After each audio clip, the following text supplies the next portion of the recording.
Ducklings, welcome back everyone, welcome back to another edition here of the uThermal 2v2 Circuit Season 2 2026 April edition. I'm of course SIVIP. With me I'm joined by these amazing players and by the people in chat as well. Welcome one all. It has been a while since we've covered some uThermal 2v2 content. Again, the last one we covered was the March edition. Now we're back with the April edition as well. As again, this is a monthly tournament here leading into the end of season finals, into the uThermal 2v2 Circuit playoffs. Oh boy. Teams, of course, and players, individual players, have been accumulating points throughout the course of the year, throughout the course of the season, leading into that end of season finals. We are getting there. I believe the May edition is this weekend, if I'm not mistaken. So I think May is going to be the final month for the uThermal 2v2 Circuit, and then we get into the main events. We get into the playoffs from there. Oh boy. So again, it's been a lot of fun, and a big shout out, of course, to uThermal for leading the charge when it comes to bringing 2v2 to the forefront of the competitive scene. I would say that currently we are seeing the best 2v2 we have in the history of StarCraft. I mean, it helps that everyone's getting involved, right? All the top players. I think in the past, the issue with 2v2 was that it was never really incentivized by the pro scene, despite people trying, of course. You know, I'm still thinking of like Total Biscuits and Shoutcraft Clan Wars, how they used to incorporate 2v2s as a part of that event. And time again, players who were forced to play it barely really practiced or barely even put any thought into it, of course. It was just never really at the forefront. There's a lot of reasons for that. The main reason, of course, I mean, a couple of reasons. One, we're playing with a mod that does actually limit certain factors, which would otherwise create a much more less interesting meta when it comes to StarCraft. That's, of course, we're using the resource trading mod. Basically what that means is that currently you can start trading resources, I think around like 2:30ish, 2:30 in game. You can start trading resources and sharing with your opponent, and that does lead to some weird builds. I see some weird builds, some impressive builds where you can just trade resources to your opponents, and you can go into like Mass Blink Stalker all-ins or Mass Phoenix. Mass Phoenix is the big one. Mass Phoenix is the big one that's we did want to get rid of as you know, a build in the meta, and instead that was increased to 5 minutes. So the time duration where you can actually trade resources with your teammate has been increased. By default, it's much shorter. Default, but not just that, but also another reason why players didn't really get involved into 2v2 was because of the 1v1 circuit, right? There were just so many people, and there was just so many tournaments and so much incentive to just focus and fixate on the 1v1 format of the game. Never really got into the 2v2. Meanwhile, nowadays, because of the off-season, because of the downtime, we spoke about this previously, but there's now room for other tournament modes and mods to actually gain popularity, actually gain traction by the pro scene, referring to 2v2 and also referring to StarCraft Evolution, right? For StarCraft Evolution, a lot of the top Korean players are also playing and competing in that as well, of their own volition, of course. Same with 2v2, where you have players like Cyril, Clem, MaxPack, Spirit, Hero, Shin, Maru. All the top players actually have been playing 2v2 just because, again, there's more room for 2v2 in the current ecosystem of StarCraft. So it's great to see the 2v2 meta evolve as much as it has. Has been great to see. But here we go. We're going to be jumping into our first matchup of the night. We're going to be jumping into uThermal and Clem versus Christiana and GG Machine.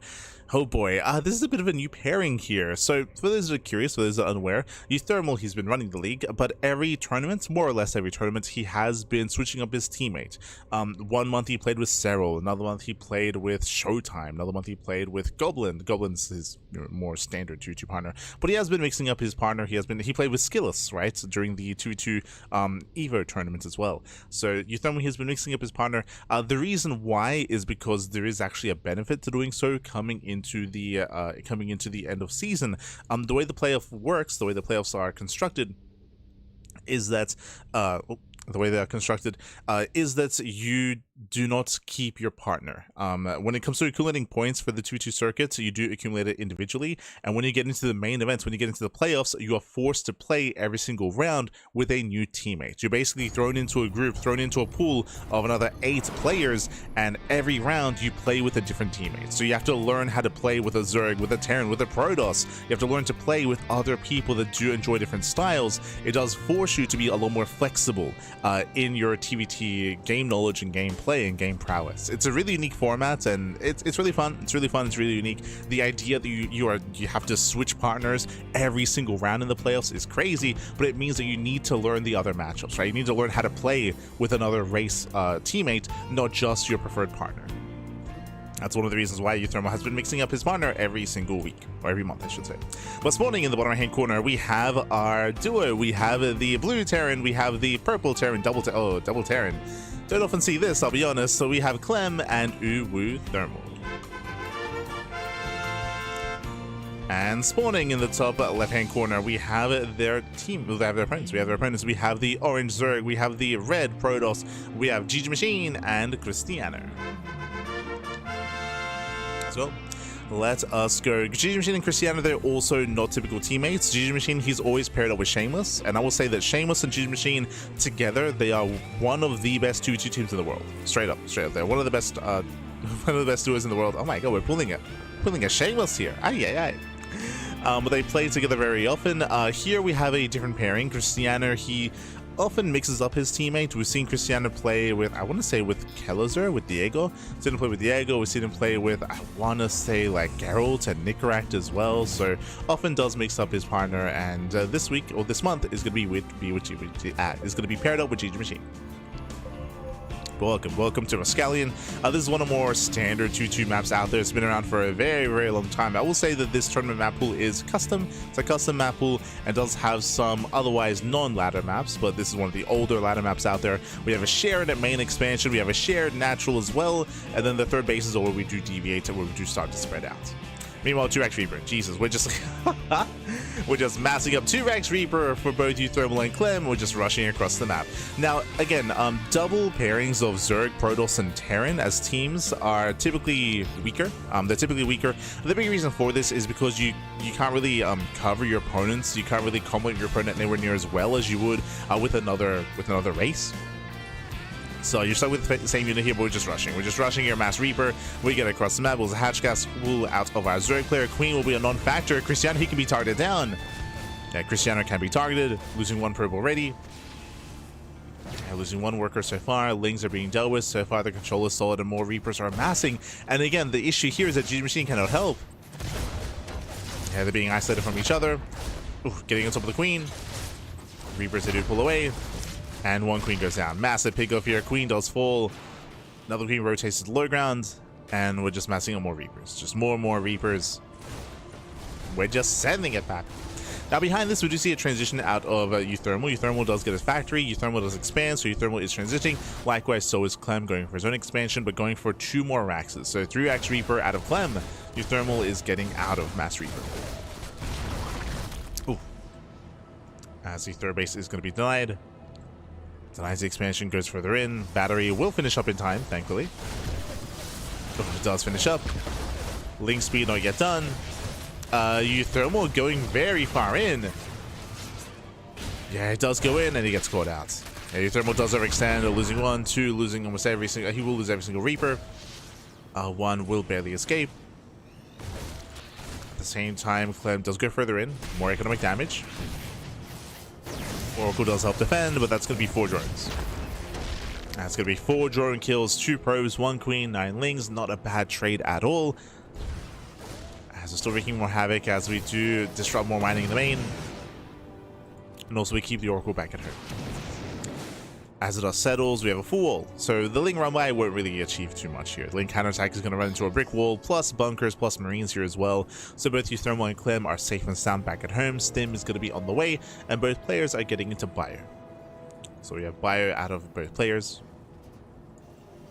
No mech. No shenanigans. Getting to our mass marine setup, and most likely going for a later timing as well.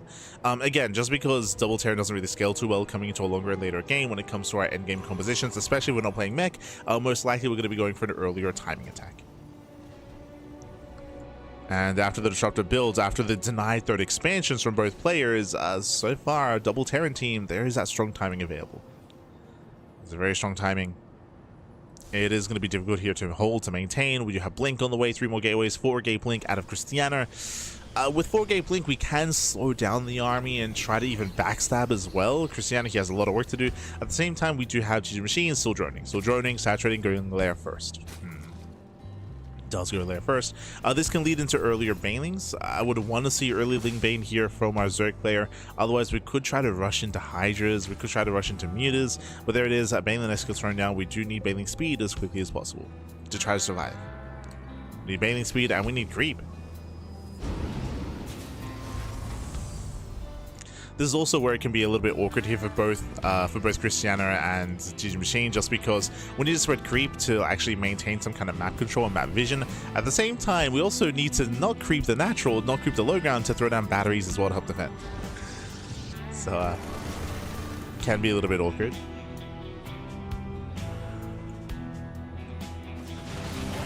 As of course, buildings can't be thrown down on creep. I think there's a misconception, and very quickly to clear it up. In co-op, you can throw down buildings on your teammates' creep, but that's specifically in co-op. That is not applicable to 2v2 or any team game. Only co-op.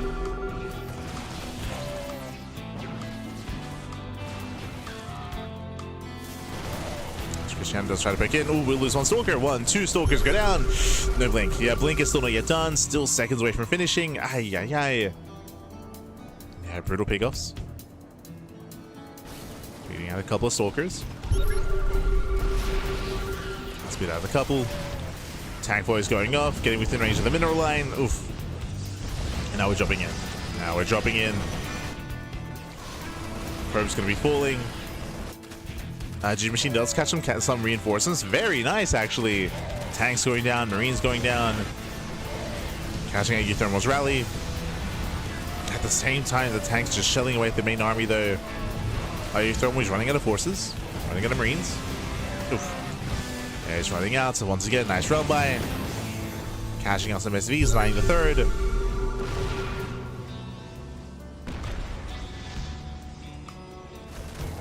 Oh, and now Clem is on his own. Clem is on his own out here. Soldier from one end, Link Bane from the other. Baneling speed just now kicking in. Oof. And brutal tank shot. Tank shot goes off and Clemmy gets away. He does pull away in time. He's getting out of here. Does pull out, does pull away.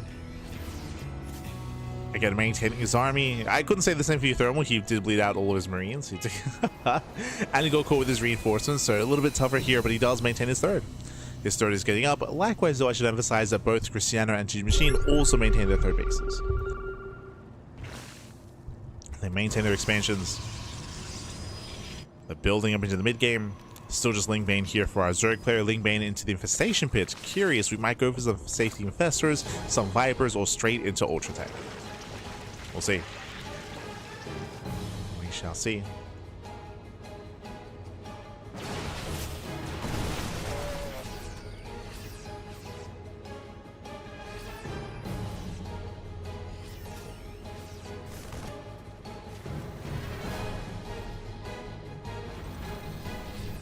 So we are building up. Oh.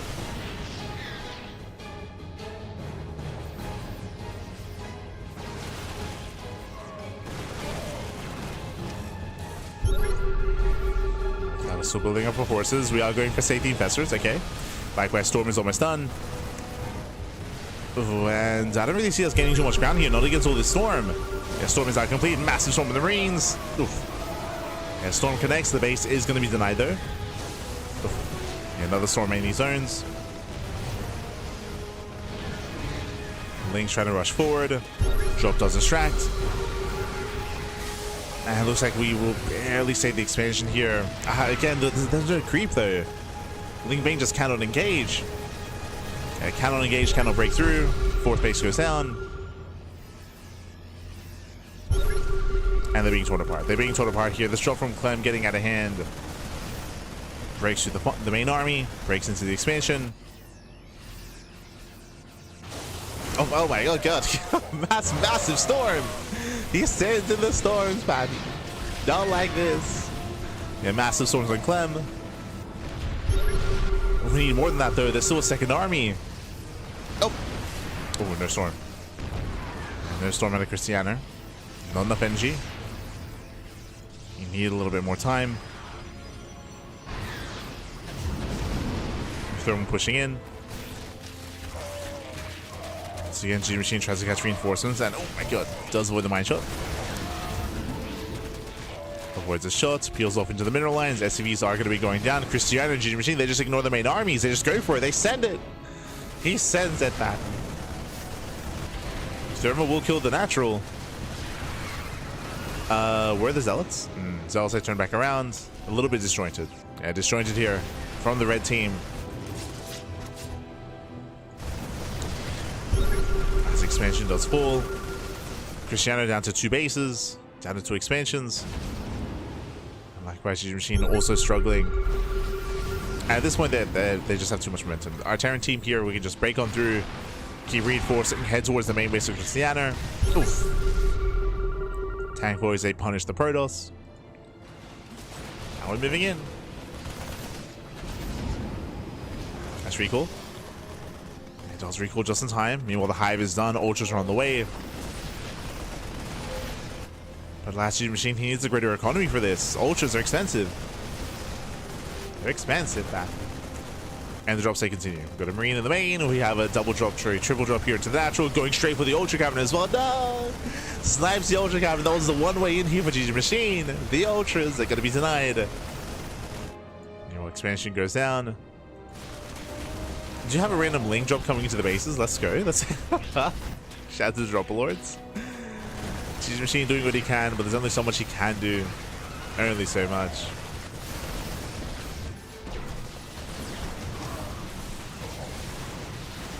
With that Cristiano, moment of desperation, just sends everything across the map. Does have a little storms, but that's all he really has. Nice spread, waiting at the storms.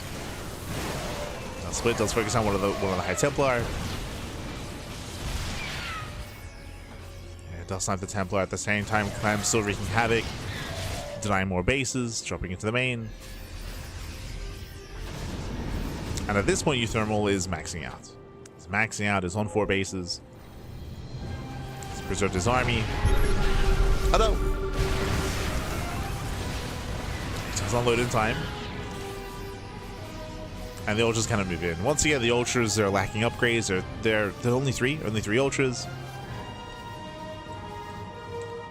They've got 1-1. They've got 1-1 upgrades. That's all they have. The main base goes down. There's no kind of plating.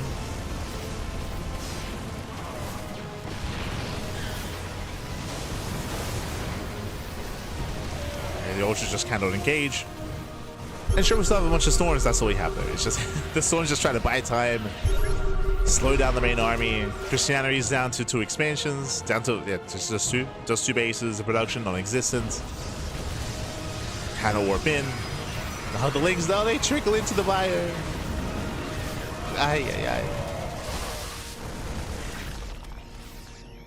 And again, it was a really interesting approach here from our Terran team. GG gets called as Clem and uThermal will take game number 1. GG. Whew, GG well played. Very interesting approach here. We did begin with 2-Rex Reaper from both players. So 2-Rex Reaper into Mass Reaper aggression, then into the Bio follow-up. But again, it was important to take note that we just kept the tempo up. And I feel like that was very necessary here. Just kept the tempo going, just ensured that both Cristiano and GG Machine never quite got into the mid-game in a comfortable position. There was just always aggression, always pushing, always drops, always a Bio army. And they had a very hard time claiming their 3rd bases and their 4th bases. Very late 4th, very late 3rd as well, to slow down the Protoss and Zerg player early on, otherwise they would get out of hand. GG well played. We'll see how our players adjust, how we change our approach here, if at all, as we load into game number 2. Gonna be loading into Reclamation. Oh boy. Alright, loading in. But again, a very high octane approach here from uThermal and Clem. Worked well. Did work well here. And we'll see if they can keep that momentum going. We changed colors, lovely. God damn it. As spawning in the bottom right hand corner, we have our used to be blue team, we have our Terran team, we have our orange Terran player, we have a teal Terran, we have uThermal and Clem. And spawning in the top left-hand corner, we have their opponents. We have our purple Zerg player, we have our red Protoss, we have Cristiano, and GG Machine. So, let us go. Welcome to Reclamation. Reclamation is a bit of a different map in the map pool, also still an older map. We have a shared natural expansion, so the natural is shared. We have our main bases, which are isolated from each other, so you can try to target down and focus and fixate on one player, and it can be difficult for their teammate to help defend and help support. So they are a little bit spread out. And likewise, we have our low ground expansions here. We have our low ground third bases. We still have a high ground third available here for our Zerg player, for GG Machine, so he can freely expand on the high ground and stay away from his opponent to make sure he can spread creep freely without really disrupting Cristiano's shield batteries and his base setup. Same build though, 2-Rax Reaper. I'm curious if we're only ever going to see 2-Rax Reaper out of uThermal and Clem. Once again, I did mention that mirrored teams are weaker. They are very, very weak when it comes to like getting up into the mid game, getting up into the late game, just because of how you can or cannot support your army and maintain map control. But this is a really good way to take that away from your opponents, right? To be hyper aggressive, to take map control early on, and to keep the Protoss and Zerg player on the back foot. It worked very well last game. And this might be like their answer to the problem that is like mid game, like double Terran. Just mass Reaper. True. We'll see. We shall see as Reapers are amassing. Cristiano does, they did scouts. Both Cristiano and GG Machine did scout, did confirm. They're fully aware. Now, because of the isolated main bases, they are going to be more exposed. For sure. It's going to be easier to target and focus on a player. It's going to be much easier.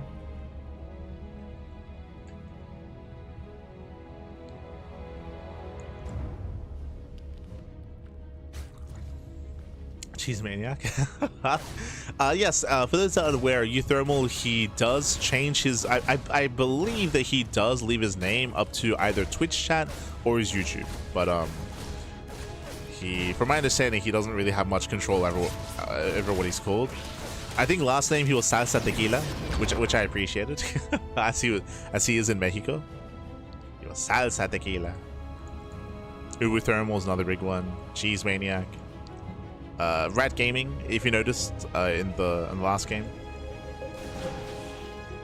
Rat Gaming on the U. He's Nano.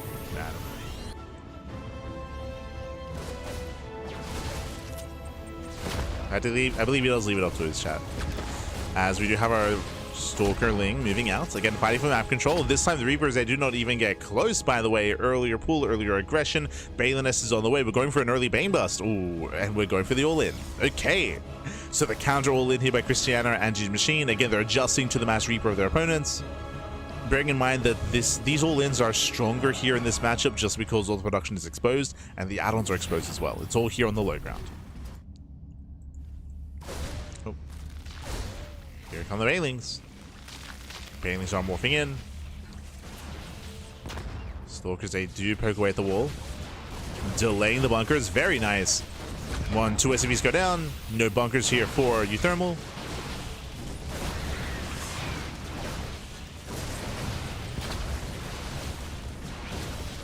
And yeah, Banelings make their way through. They make their way through here. They get on top of the bunkers. Bunkers are going to be denied. Lings, they flood on in.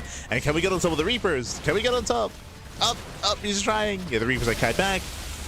Banelings, they should not connect, but the Stalkers. The Mass Stalker making its way through here. Stim is going to be denied. The upgrades are being focused down. The add-ons. Yeah, no more add-ons, and with that, we're snowballing out of control. And this is the downside of relying on 2-Rax Reaper too much here. Relying too heavily.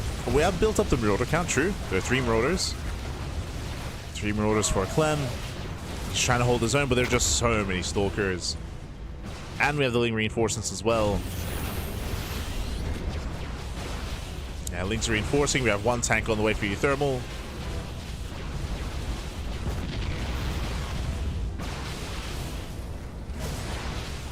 West Clem does arrive with the tank as well. We're diving in the tank.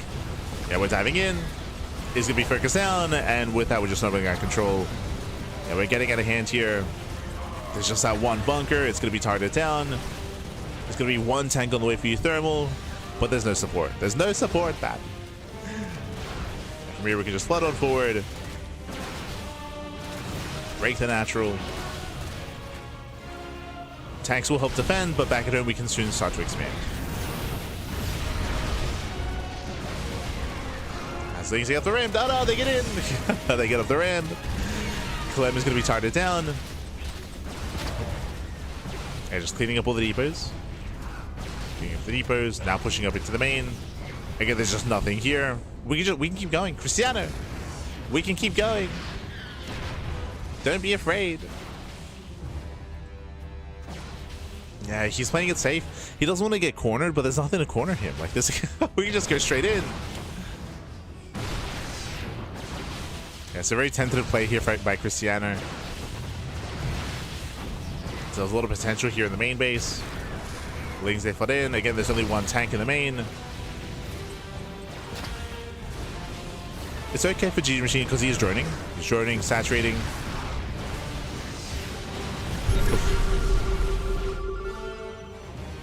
But Cristiano, he's just now getting his own natural. So economically, our two Terrans, they're in a decent position compared to Cristiano. Like we're one base versus one base versus one base. It's GG Machine that does make the difference here. So he's up in expansion. He's claiming a third. I do think that Cristiano could have been much more assertive here and could have even just killed Clem. Like Clem could have, either one to be fair. But specifically Clem could have been focused down. But now they're pulling back. Clem does have saturation. Oh. I mean, they both have their orbitals. So we have mules. So we'll make 2 SCVs at a time. Was enough damage dealt. Okay, where exactly are we? Okay. 41. Only 41 drones. Drone count is quite low. No detection. No robot. No shot. 0 detection. Drones are going down. Probes are going down. The one Banshee gets across the map. Thankfully, here we go. Overseer's not coming in. But that is still insane damage. Those 8 probes and 4 drones. Crazy damage.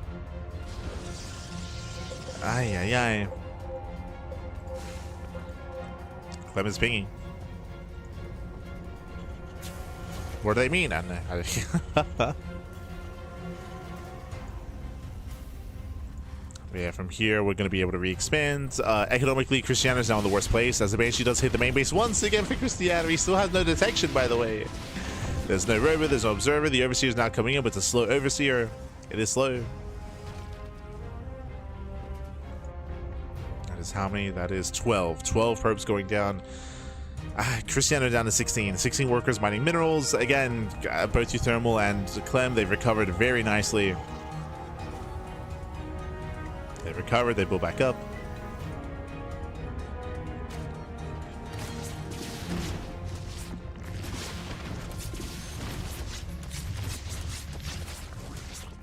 Oh. uThermal is punished. uThermal will bleed out his Banshee, but outside of that, I mean, we're fine. When behind Dark Shrine, we have DTs on the way, but again, we're up against double terror. We have double scans, potentially. Of course, given the early game, given the current game state, both players are incentivized to mule as heavily as possible because of all the early game damage. But again, there's a higher chance that there's going to be at least one scan available when DTs arrive. So very risky. Clem does move out. uThermal not too far behind him. How many tanks do we have in total? We have 7. Jesus, 7 tanks. Painting speed is done, but there's not much creep. And there's barely any creep. Lings, they go for a counterattack. Slipping into the mineral lines. SCVs are going to be going down. Not bad. Dealing some economic damage.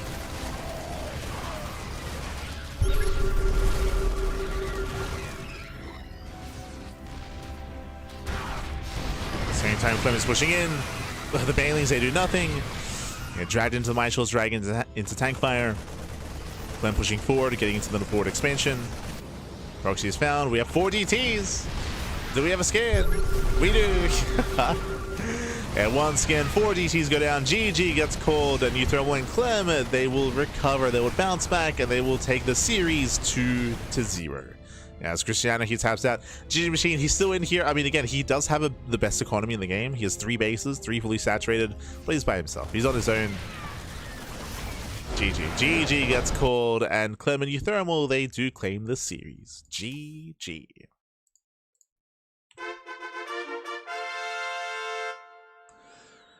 Whew, GG, well played with that. uThermal and Clem, they will claim the series 2-0. Sorry, I do apologize, I'm having the updated scores out of game. They will claim the series. I will say that I feel like we were robbed an ace match. I feel like I really did enjoy Cristiano and GG Machine, their response to the 2x Reaper, and their responsive 1-base all-ins, going for the Bane Bus and going for the 4-gate Stalker all-in, Vanilla Stalker, of course. As we saw, they did take over control of the natural base. They were out trading, they were outperforming, they were cleaning everything up. But if you noticed, we were being a little bit critical of Cristiano. Cristiano, he was very tentative. He was very reserved in his play. There were 2 or 3, I want to say there were 3 different opportunities for Cristiano to apply pressure and to keep pushing up the ramp and to maintain his position in the main base of Clem. Specifically, Clem had nothing. There were some big periods of time where Clem literally had 0 fighting units. He only had SCVs. He didn't even have a tank. He had nothing. But Cristiano, it looked like he was scared of pulling away. It looks like he was scared of getting surrounded by uThermal. But the reality is uThermal didn't have anything either. uThermal, he had 2 tanks and like 2 Reapers. Like he didn't really have much of an army to really threaten Cristiano. So Cristiano, he was playing a little bit too scared despite not being anything to be afraid of. And that did allow Clem to recover. It allowed Clem to recover, to bounce back, to both players to re-expand, of course, and to eventually snowball out of control. So GG. GG well played. Overall, I feel like GG Machine and Cristiano, their plan was sound, their build was sound, but the execution was lacking there. And in the end, did allow Clem and uThermal to recover. GG. GG, well played. With that, Clem and uThermal, they'll advance on into the next round, and their opponents, they get tougher and tougher here. Up next is going to be Shameless and Young Yakov. Now, I did just mention that usually GG Machine, he's paired up with Shameless. Usually they are teammates for this edition, for this month's tournament. Instead, we have Yakov and Shameless instead, as the duo, as the pairing. So they did mix up their teams, they did mix up their teammates. Here we go. Just catching with the chats, would say Clem has a high ping there. I see what you did there. Clem in Korea? No. He's not in Korea. It was Iceland. He was making a pun about the mass pings that he was doing. He's making a pun. But he's in Europe. In Europa. Here we go. We're getting into our next game. We're going to be loading into Reclamation. Let's go.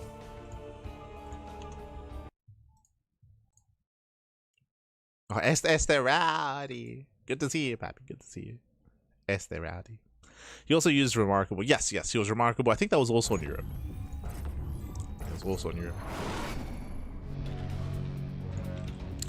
And spawning in the top right-hand corner, top left-hand corner of Reclamation, we have our duo there. There he is. Yeah, by the way, you can tell what server they're on. Cheese Maniac is on the Americas, and Rat Gameplay is Europe. That's it. This immediately just tells you what server they're playing on. But in the top left-hand corner, we have the blue Terran player. We have the blue Terran. We have the teal Terran. We have Clem and uThermal. And spawning in the bottom right-hand corner, we have their opponents. We have the purple Zerg. We have the red Protoss. We have Shameless and Young Yakov. We have the Stouty Ball team. True. All the balls. And the opponents, they get tougher and tougher. Once again, 2x Reaper. Once again, same build. If you recall, I did theorize, and I think we're being validated in that theory. I do think that the answer to 2v2 for double Terran, at least that Clem and uThermal has found, is just 2x Reaper. 2x Reaper every single game, just to gain momentum. Remember, 2x Reaper is not an all-in. It's a way to be aggressive, to gain map control, to contain your opponents while you build up behind it. I say that, but double gas. Oh, Clem is going double gas. Clem, he is not going for a second Rax. Okay, so differing builds. Only one is going to Rax Reaper this time. Meanwhile, they do ping, confirming that Clem is missing a Rax. And Shameless is checking Clem. Yeah, he's checking him. And Shameless will confirm that a second gas has been taken. Yep, that's confirmed. And you can see him ping as well. Yeah. Shameless and Young Yakov, they're letting each other know that Clem is being more sinister, and Clem is taking up in a factory. To a faster factory. This can lead into a 1-1-1 into a 1-base all-in. Bear that in mind. This might be even more aggressive here from Clem.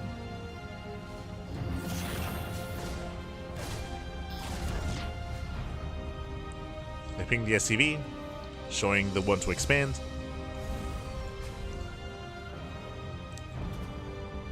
So moving out, and yep, there's that command center. Shout out to Seamus and Young Yakov. I believe they were also streaming their POV at the time. They often stream their POVs.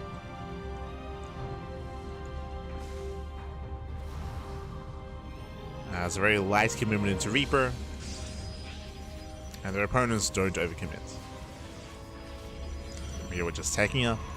Twilight Council out of Shameless. Into Blink.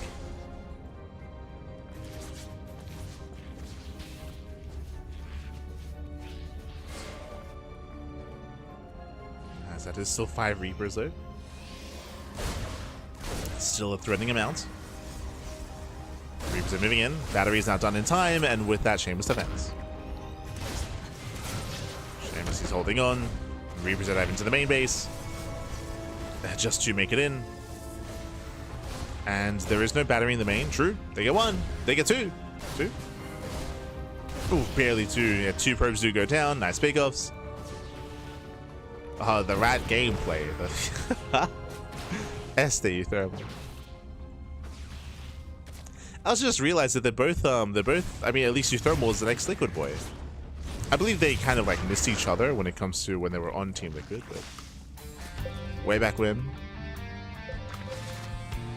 was on Liquid.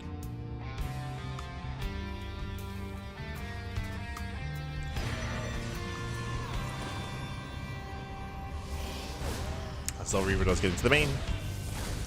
Gets 1, gets 2 more, 4 in total. Very nice out. Very nice damage. Very nice trade, considering that we're done with Reapers at this point. Ooh, that is going to be 5? 7 probes going down. Ay, ay, ay. Very nice damage. Shameless, he's going to be crippled as Young Yakov is building up. Yakov has been left alone. Been left alone and working up towards his lair. Very fast lair, by the way. No Bailey Nest. No Bailey Nest, no Roach Warren. Are we going into fast mutas or are we going into Hydra play? What's the plan? As we have a much later Bailey Nest, but gases have been prioritized. And show us the Spire. Oh, there it is at the natural.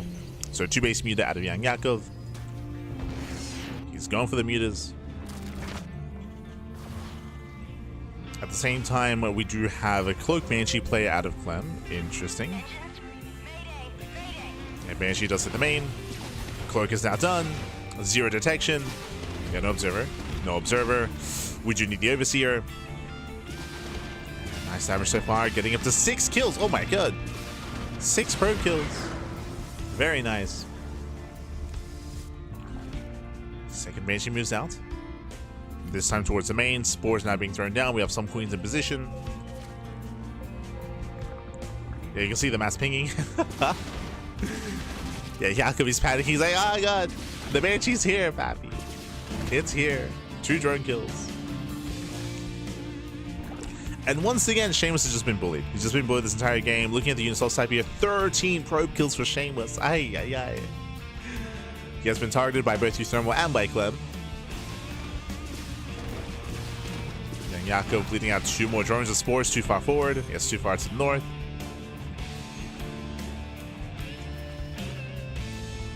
Yakov is punished. Drops they continue. They keep on going. I also didn't realize that there was all this infestation up here. I've never had to look. True.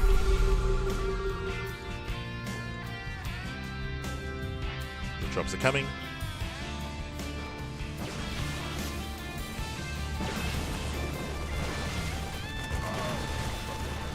Sutra to Shameless, bullying the army. Tanks out of position, too far back.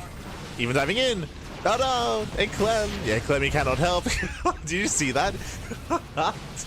Clem, he was trying to move through. He was going up and down because uThermal had the wall up. uThermal, let him out, pappy. Let him out. The depot wall. Smooch. Mutas over the field, but at last we still have plenty of Marines. And Mutas, they cannot engage, and we're pushing. We're moving everything out across the map. Barbarians, they do graze the army. Ooh, full medevac goes down. Nice pickup. This Clem is rallying in. Does rally. You just say chase down the medevac. Ooh, the Marines are still on load.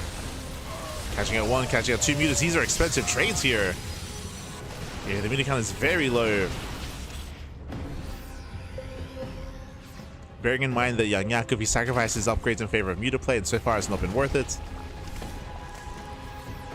No Evo chambers, no upgrades.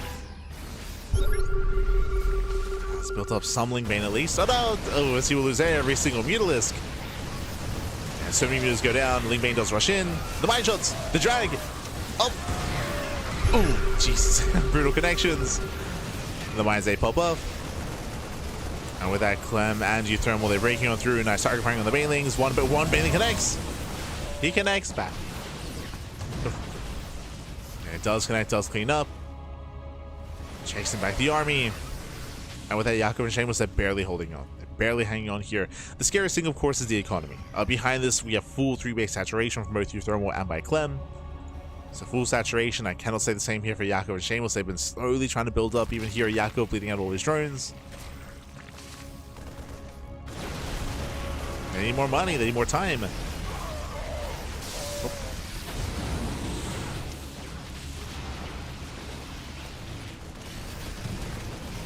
So the mines are cleaned up. So far, they're holding on. They're trying to stabilize. Yakov is droning as we speak. Ooh, very, very nice lines. The Banelings back. Este Yakov.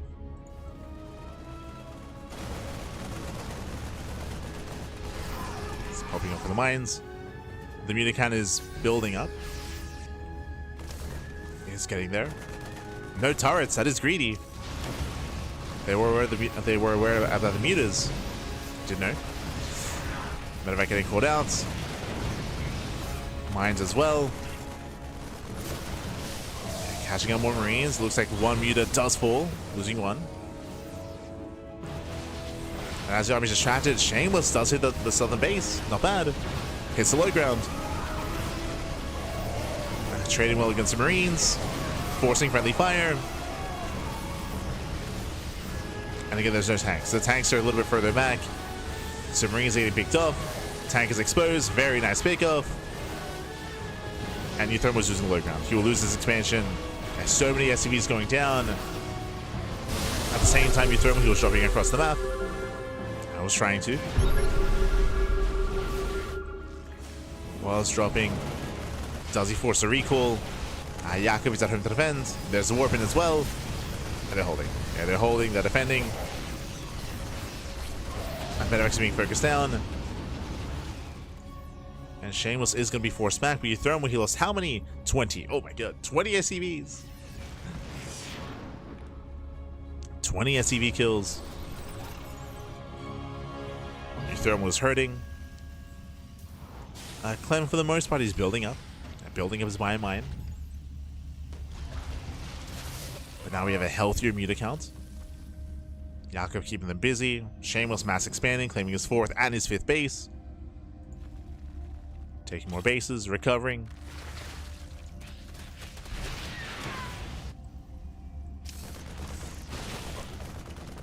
And gaining momentum. Gaining that momentum. Clem is holding his own as well when it comes to his own expansions, when it comes to his own bases. I mean, his mineral line was left alone. Oh, he skids! Does find the Banes. Finds the mines. Ooh, even forcing out some storms. Yeah, 2 High Templar going down. A nice catch here by Clem.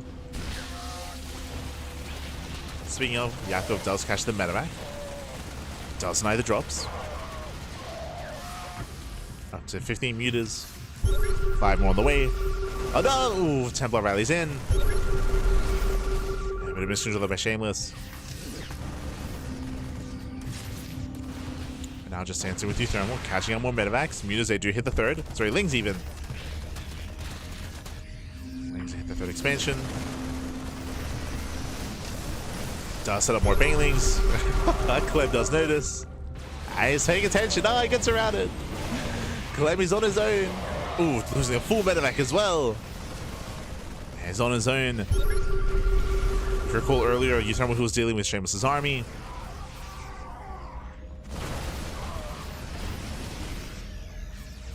Dead up pull back. Mutas into the main base, camp the production. Gets a tank.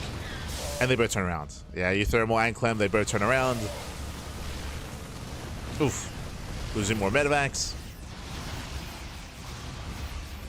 And again, impressive, like, Yakov, he was almost dead earlier. Like, if you recall, when he was called out, when he was losing all his mutas, he had 4 mutas in the early game. And they almost did not get away with it. But the recovery pack, true. The recovery.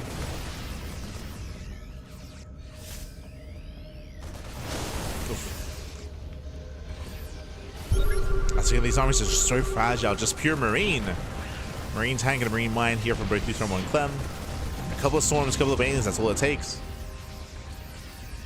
Another double drop.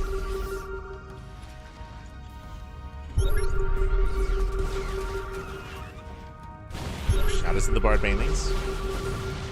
Thermally commits on the top side. Nice EMP. Very nice.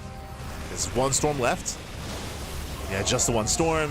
uThermal gets in. The base is going to be going down. Marines, they drop across the map, and we're out of position. Yeah, Yakov is counterattacking, which means the space will go down. Massive pickoff. Oof. Oh no, the mine shots. Get out of here. And we need more storms. We need more splash damage. Without the Marines, they just snowball out of control. They break into the bases. And both Clem and uThermal, they're doing it. They're breaking through. They're overwhelming. We had a very, very intense back and forth, and an impressive comeback here from Yakov and Seamus. They had just a very rough start. They were almost dead at the beginning of the game with the Banshee harass, with the drop play. They clawed their way back in. But in the end, it was Clem. Like, Clem, he just was unimpeded when it came to his own economy. Max, uThermal also recovering as well.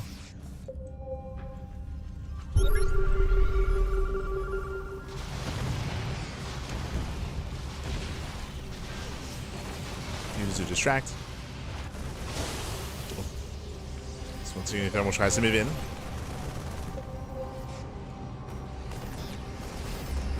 I mean, to be fair, a couple of well-placed storms will kill this army. Like, it's... Oh, God.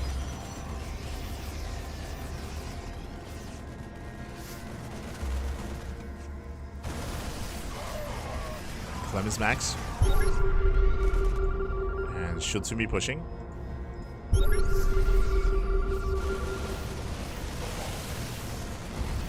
Base is going to be going down.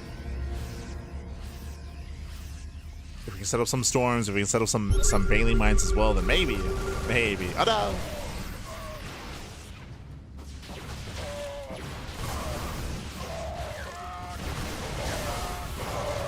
Then we get a decent storm. It's okay, but we need more. Oh no! Yeah, just the 1 storm. Bling Bane does rotate, does support. Mutas distracting, trying to at least. But here comes Clem. Yeah, here comes Clem right through the center. Knocking out Seamus's base. Oh god, the mine shots. They defend and they attack. Now we finally get Colossus. This would have been useful earlier. We have 1 Colossus back. True. They're holding.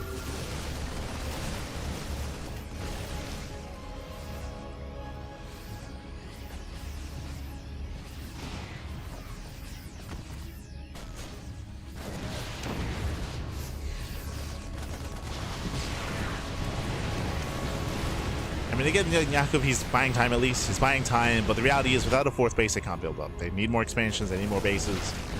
The economy just is not there. Land some okay storms. We still need more than that. Oof. Mine just swapping up.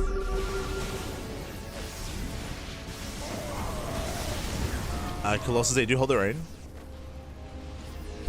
But both players now switching to Viking production. Oh no! uThermal caught with his pants down. Clem deep on creep. Okay, better fight here for young Yakov. Catching out 2 armies. And does catch him out. Oof, catching up both Metamax. Okay. And again, uThermal and Clem, they overextend. Big overextensions. These mines should be cleaned up before reset. It's gonna be close. Okay. They're gonna be cleaned up. Colossi moving in. Yo, because we've been so marine heavy, can we do this? There's 4 Colossus, by the way. Shameless. Can he lead the charge? Can we commit in? How many Vikings? So far there are 7. 7 Vikings. Again, the role here should be focused on the Colossus.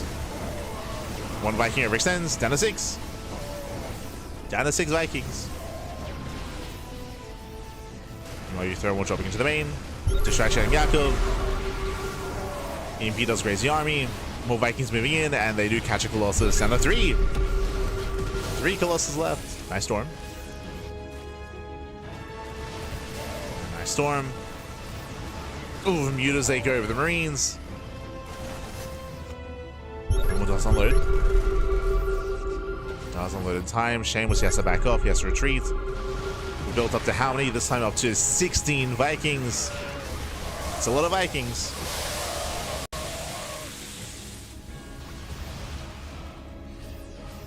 Jesus. And this point we need more storms or disruptors. One or the other. That's 4 High Templar. Oof. Alright, just popping up.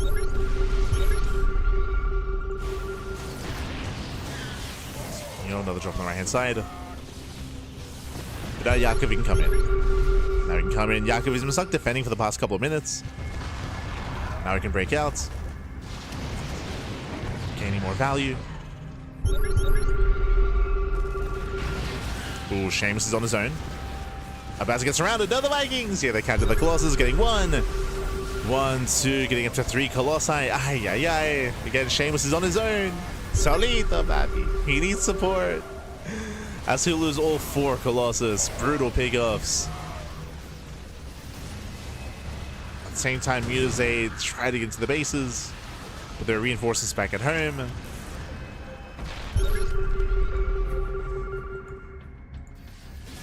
Oh, Vikings getting caught out. Okay. Gets 1, gets 2, I believe. Energy Vikings, Slings, they come into support as well. Getting on top of the tanks, not bad. Picking up 3 tanks. And the rest of the bio. Keep going. As again, there's still 1 more tank behind this planetary as well. Vikings, they don't know the mutas.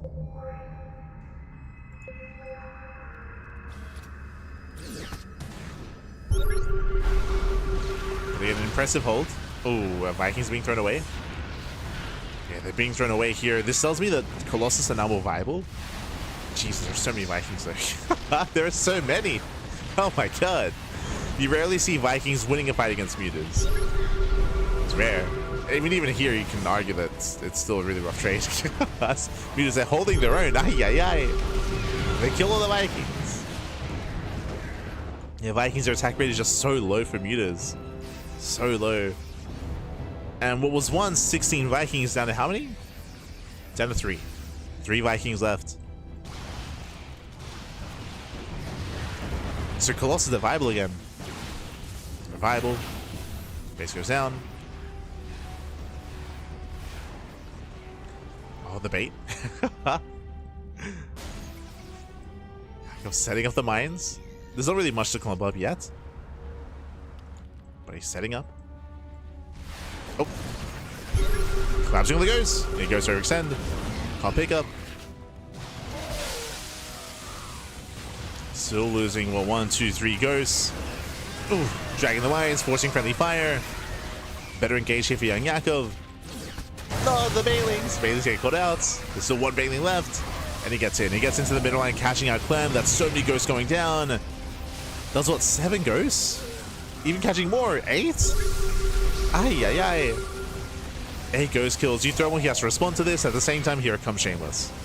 And remember, we used to have 16 Vikings down to 3. Down to 1, only 1 Viking left, and no shot. Jakub and Shameless are doing it at the same time. There's drop across the map. They're pushing in. Pappy, the comeback. Again, Shameless and Jakub, they were dead. Like there were 2 big moments in this game where they were down and out. They had no economy. They barely had an army.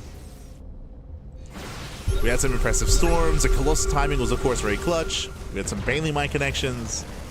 The mutas, they gained value over time. And Clem is dead, by the way. Clem, he lost his 4th. He lost his 3rd. Clem, he has nothing. We just saw him lose, like, what, 10 ghosts? It's just uThermal, pappy. He's on his own. Oh, God. But this is very scrappy, a very messy game. Very messy.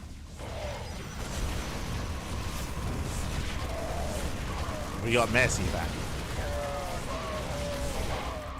Catching all the Marines, denying the expansion. Again, uThermal is down to 1 mining base, down to half a mining base, really. uThermal has nothing in the main, nothing in the main, nothing in the natural. This is the final CC. And same with Clem. Clem is also mined out. He's just out of steam, out of money, out of resources. This is the most crucial mining base here for Clem.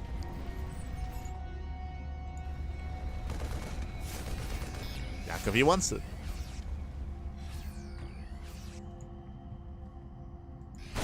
Ooh, massive storm. Storm lands. Oh, rough trade. And we're going for Planetary. Planetary goes down. uThermal, he has no income. 0 mining. That's where the SCVs are stuck, by the way. There's no CC. There's no CC to go to. Oh my god. 0 command centers left. So uThermal is about to be revealed. It's going to be revealed. Yep, there it is. No CCs uThermal. Clem down to 1. Or down to 2, I suppose. 2 CCs left.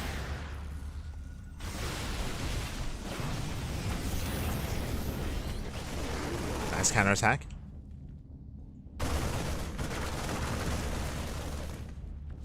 Nice run by uThermal. Does nice some of the mining here. The issue, I would say, is that the main army here. The main army for Shameless should never be dealt with. Like, this is a death bull of an army with Colossus, Disruptor, Storm. He's got all 3 forms of splash damage, including the Archons as well. He's got all the splash. Likewise, Marines have no support, no medevacs. They're being cleaned up. Another Marine run by on the top side. There are Zealots, though. We have defensive warpins. Production's being cleaned up as well. Clem, he has 2 mules mining. He has 1 SCV.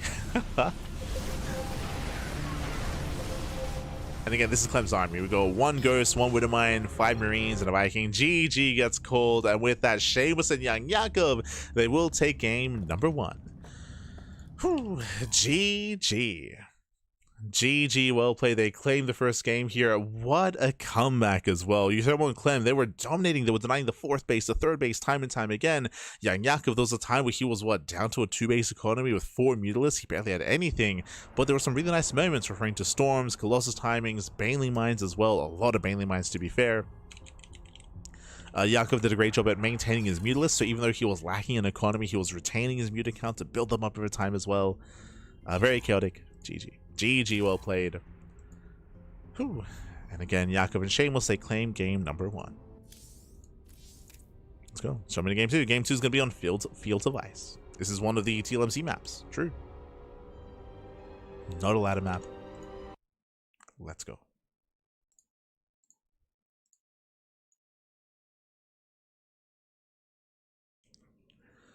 Let us go. We'll see if uThermal and Clem can recover. See if they can recover, we'll see if they can bounce back. We'll see if they open up 2-Rack Reaper again. True. As spawning at the top side of Fields of Death, we do have our... Oh, okay. Let's go. We have our orange Terran player. We have our red Protoss now. He switched to his main race. Let's go. We have Clem and uThermal. Let's go. And spawning in the bottom side, we have their opponents. We have the teal Zerg player, we have the teal Protoss, we have the blue Protoss. On the teal Zerg, we have Young Yakov and Shameless. As you mentioned, Double Terran is one of the worst teams out there, and it's just very difficult to make mirror teams work. So in the end, their solution is for Clem to switch to Protoss. Fun fact, if you know anything about 2v2, and if you've been watching Cyril, you know that Cyril does often switch to Protoss as well whenever he plays with Zhuge Liang is the main Zerg, so Cyril does often switch to Protoss. We're seeing here Clem switch to Protoss as well. So switching these up. Ideally, this does make for a stronger mid game and for a more well-rounded, like a balanced composition towards the late game as well. Coming into this, we're expecting Stargate play, Stargate openers to harass, to maintain map control, to build up in towards the mid game instead, to have a bit of a slower pace. Last game, we saw hyper aggression out of both uThermal and Clem, just to ensure that their opponents don't build up over time. That's why they were so committed and so aggressive with pushes, with drop play, with mass bio as well, with mass marine. In the end, though, they failed to kill, and eventually Yakov and Shameless did outscale over time, eventually. Here we go. Clem, of course, he's one of the best Protoss players in the world. I would say he's what, like, when it comes to European Protoss, he's what, top 2? He's depending on the matchup, of course. Clem, he has been very vocal that if it wasn't for PvP, he'd just switch to Protoss completely. The PvP matchup is something that Clem is not very fond of, and he does avoid. We have seen Clem, despite that, we have seen Clem play Protoss against Hero a couple of times. But for the most part, he does prefer TVP over PvP. For the most part.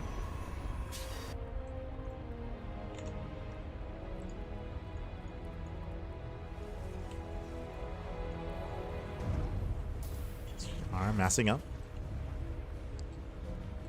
From here again, we have a much more tame start. It's going to be racks into factory into rack CC into factory. So economic build out of uThermal is playing economic, and likewise gate expand as well. As we mentioned before, now we can have a much more tame, much more macro-oriented early game from both uThermal and Clem. We can fixate on the mid game, as there's a Stargate. Meanwhile, welcome to Fields of Death. We do have a shared main, shared pocket expansion, and a shared third location as well. It's all shared. I mean, it's all shared, but we do see that Young Yakov does claim both pocket expansions, and Shameless will take both forward bases instead. Interesting choice. This does make it a little bit more difficult to spread creep forward onto the main, or into the map, I should say. It does make it more difficult to spread creep. But at the same time, I will say that having batteries here in a high ground Protoss Nexus defense will be stronger than, say, a Zerg player. Say a hatchery. True.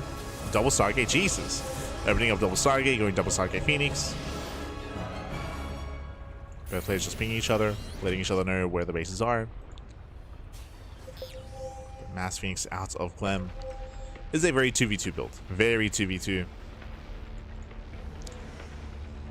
As this is more commonly seen by players like Max, Trigger, Showtime in 2v2s.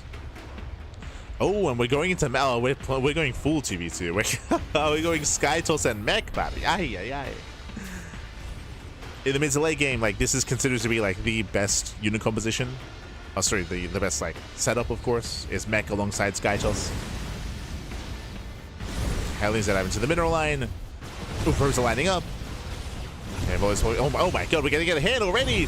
As so many probes are gonna be going down, and that is how many? That is 12. 12 probes are gonna be falling. We're still not done. One more volley goes up. Ooh. Yeah, Hellion shot on the gas geyser. A bit of miscontrol here out of uThermal. Yeah, it does focus on the gas geyser by accident. Did waste 3 volleys. That could have been worse. It could have been better. 13 probe kills. We could have seen up to like 15 plus probes going down. Phoenix is poking in. Catching an Overlord, getting top of the Queen. Oh, where are we going? The Stalkers. Queen does go down. Still no spores either. Yeah, no spores. We can see Shameless distracted. He's anticipating a push on the top side. And that means that more drones are going down. Yeah, Clem and uThermal just pulling their opponents apart here. Hellions going for another dive. They ignore the Stalkers. Oh, nice body blocking. Nice body blocking, but it does not matter. Oof. Still gets the mineral line. Probes are roasted. They're going for more.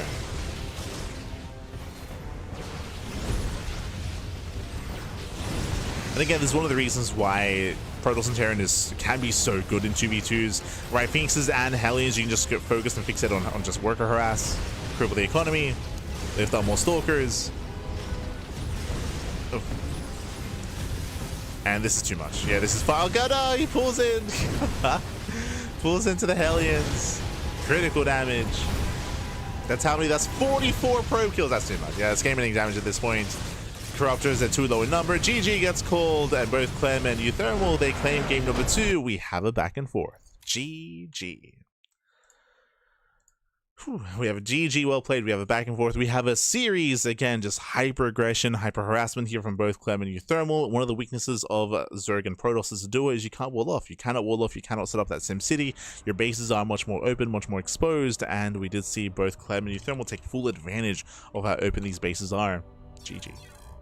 GG, well played as they snowball out of control, crippling the economy for both sides for both players, especially Shameless. Shameless, who was bullied, losing over 50 workers towards the end of the game. Crazy damage. GG. GG, well played, and with that, we're going all the way to the ace match. Let's go. Let's go. Came in just in time to see probes getting roasted to Blue Flame Helens. Yeah, that's 2v2, Pappy. True. 2v2. As spawning in the top right hand corner of Undercurrents, we have our blue duo. Once again, we have our... Oh, we switched back. Uh-oh. Okay. We did switch back here as we're going back to double Terran. We have the purple Terran alongside the blue Terran. It is uThermal and Clem. And spawning in the bottom hand corner, we have their opponents. We have the teal Protoss, we have the red Zerg. It is Young, Yakov, and Shameless. Here we go. So yeah, Clem, we does switch back to Terran, which is a little bit concerning here. As I mentioned before, like I feel like in general, mirror teams are much more limited in what they have available to them, in their aggressive options, in their mid-game options as well. So curious to see how we do adjust, as Clem is going CC first. Okay, hyper greed out of Clem. Does go CC first. We do see uThermal going single gas, going for a Rax into... Oh, 2 racks. 2 racks opener out of uThermal. So 2 racks Reaper out of our blue Terran to be hyper aggressive, while Clem is being hyper greedy behind this. Meanwhile, across the map, a hatch gas pool, standard opener out of Young Yakov. Meanwhile, we do see Shameless going for a gate expand as well. So everything's looking normal, except for, of course, our double Terran, with uThermal taking that more aggressive role, and Clem taking the greedier role. Okay. And we'll see if they can make this work.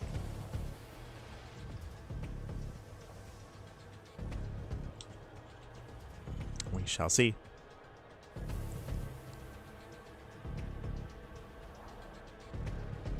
I'm curious how this all does unfold, whether this leads into a fast 3rd CC for Clem, or if he goes into like heavy 2-base play, into like an 8 racks or something like that.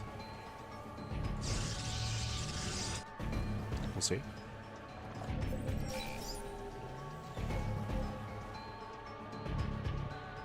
So far, everyone's just building up, waiting for uThermal to be active with his Reapers.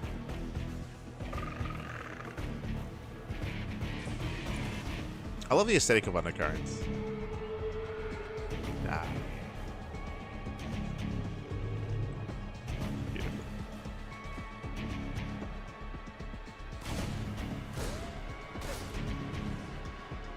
So everyone does poke in. Pokes in, so rally more Reapers across the map. On his own, he shouldn't be able to achieve too much here. Just applying some pressure, keeping tabs on his opponents. Yakov, he does not pull out of gas. Ooh, okay, first big sign of aggression here. We have link speed on the way. Staying in gas is indicative typically of fast lair tech. So we're leaning towards, say, a fast lair into maybe even once again 2-base meter. We don't mind gases early on without good reason. Across the map, we do scout across, and we do confirm the 2-on-1. A 3-1-1, okay. Delayed starport. So as we had assumed, it was initially it was a very greedy build going CC first, but seeing 3 Raxes before the starport screams 2-base all in, right? This is hyper aggression from Clem as the follow-up. Oh, my apologies. Going, I did miss this, and so did they. Third TC before the third racks and before the second racks even. Okay, hyper greed. The greed continues. Third TC, almost complete. Oh, did they see? They did. Oh, the probe. Wait, what? How did the probe get in? Probe did a free scouts. You got a free scouts. They confirm Clem's greed. And as we had assumed, remember, when we did take note of the fast gas, it is going to be for 2-base Muta. Now, you can see that we pulled out of gas. I believe that is because we assumed that it was going to be a 2-base all-in, but now Young Yakov is aware, and now he does resaturate his gases. Now he knows that he can go into the Spire, but it's going to be a delayed Spire. So an overreaction here from Young Yakov. The mind games worked. Because they initially thought it was going to be an all-in, that's why he pulled out of gas. That's why there's no Spire, or the Spire is late. The Spire is late in comparison to what it should be. Now it's being turned down. And these mutas should go uncontested. Or what I mean by that is there's no way to punish, right? Like, there's no Helion aggression, there's no drop play either. Because of how greedy Clem has been, his starport is late. Because the starport is late, medevacs are late as well. So he's stuck at home. And mutas, they can freely be active, they can freely be aggressive, they can freely contain. Likewise, uThermal going for his own 2-on-1 setup with his third CC. They get a much more tame mid-game here from our Terran players, and this allows Young Yakov to do as he pleases. At the same time, we have Shameless. Shameless also taking up, getting into Blink. 3-gate Blink into the Robo, into the third expansion. Once again, there's no aggression from the Terran players, so we can just freely claim our third bases.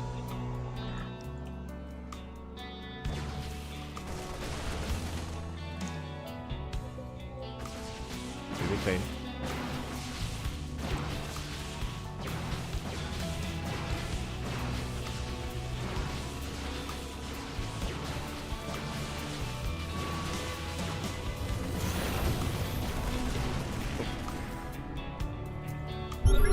Here, Clem's third base is going to be delayed.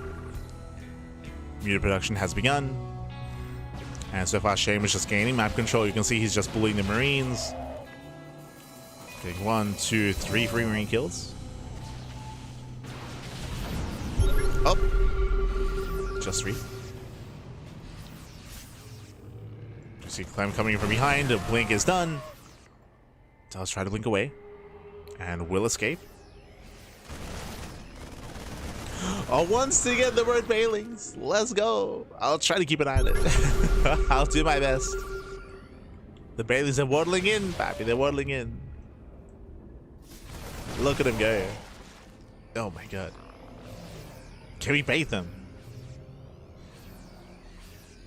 Bait a uThermal and Clem.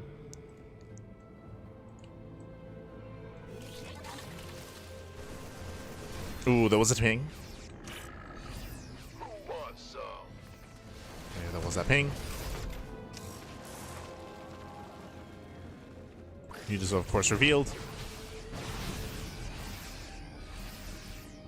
I believe that was Young Yakov letting Shameless know.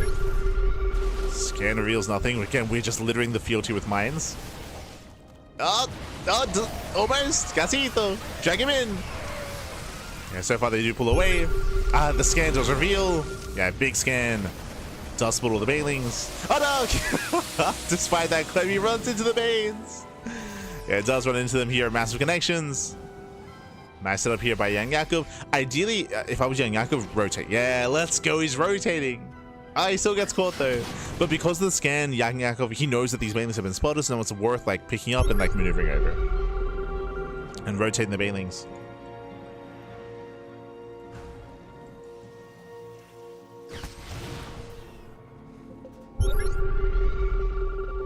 Repositioning, that's maybe a better word of using there. Better way of saying.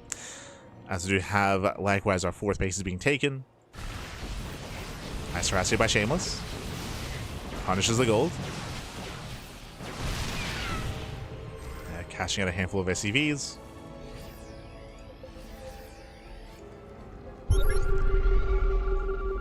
Scan reveals the Bailings.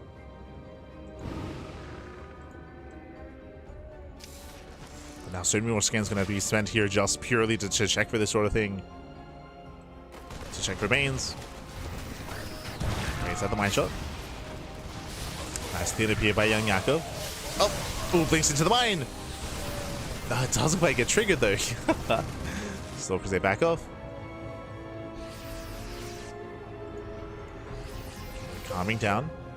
Behind this, we're taking up towards Colossus. Meanwhile, it's still just Ling Bane Muta out of young Yakov, slowly building up his Muta count. Ooh, we'll take some mines to the face. Let's take some mines. 3 Mutas go down.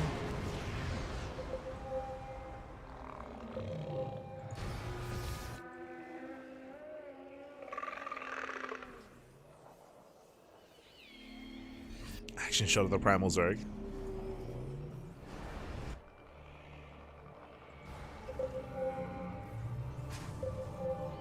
As again, Shameless and Yakov, they're getting out of hand here. If you notice, they're just mass expanding. They're just mass expanding. 4th base. 5th base on the way here for Shameless. They've just gained map control. Keeping both Clem and uThermal pinned back. Yakov taking his own 5th as well. Building up their banks, building up their economies.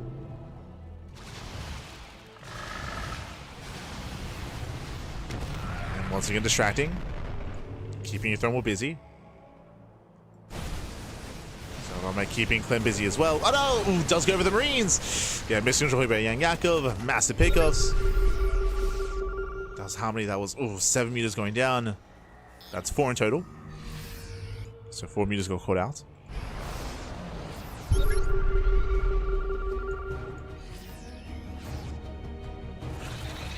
More scans looking for mainlings. Hello. As we're setting up on the high ground. Beautiful.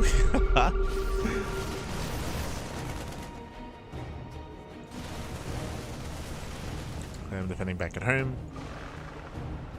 The issue here as well, as both uThermal and Clem are being pinned down, is that they're still stuck on Biotank. We have an academy on the way for Clem. Eventually he's on the way. Whereas Yakov and Shameless are maxing out and building up, I would say, more complex armies. Infestors, Hive is on the way here for young Yakov.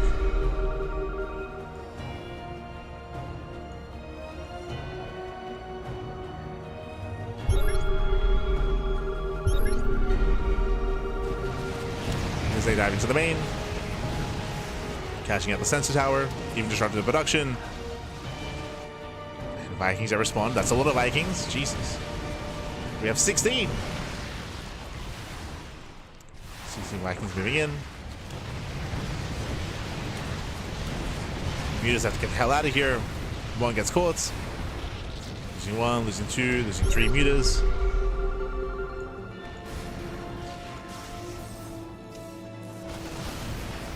So they do get away.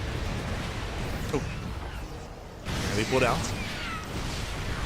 They pulled out. That tank's getting picked off. Jesus. From here, we can start thinking about Skytoss. Speaking of, we do see an Ultra Cavern on the way for young Yakov, so working towards Ultras. Vipers as well. Eventually, he wants to get out of all these Mutas, eventually. Nice catch. It's 1. Can he bait? Oh no! The Marines! Not quite. Casito. Can he bait him in? He wants to. He wants to. Almost. Ooh, crazy link. I'll scratch one of the tanks. Oh no, uThermal getting caught out completely. Yeah, completely caught out here. Massive connections. Oh my god, there's no slits, no reaction. He wasn't looking.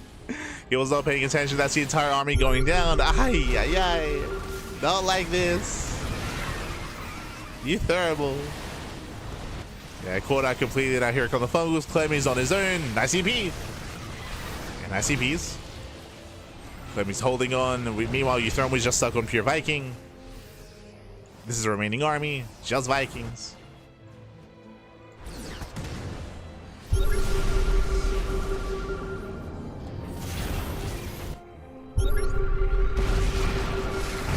And Yakov moves in. Yeah, he moves in for the kill. Remember, there's no Marines left for uThermal.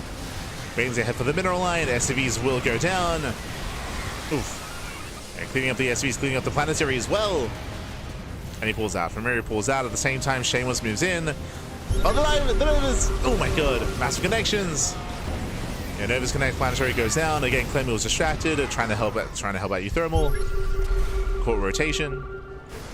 Caught mid rotation. Oh, catching out the disruptors. Nice pickups. And Clem, he's holding his own, but uThermal, he needs time to recover. He needs time as uThermal, he plummets in supply.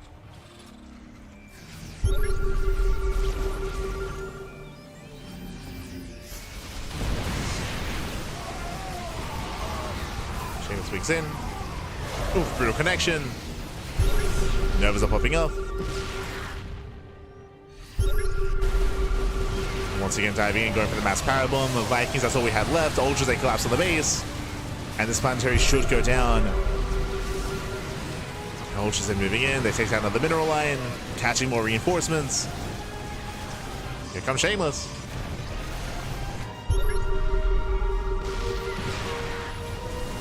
Shameless links in. Gets out of the tank. Planetary did survive. I can't say the same for the SCVs, though. Workers have been going down. uThermal sub 100 supply.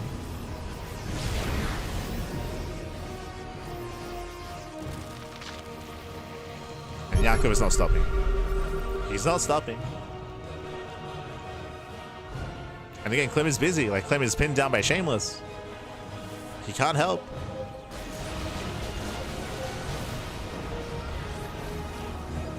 Oof, speaking of, it was a connecting brutal connection.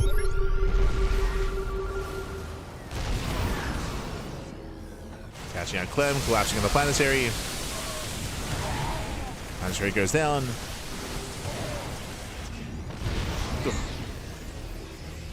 Oh, even catching out the ghosts. The ghosts get caught out.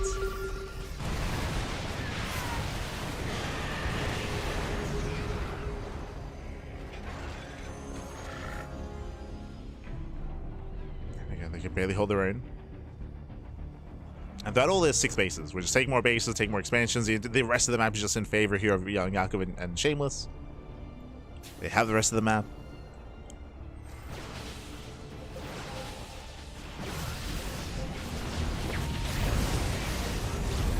Just catching out a ghost.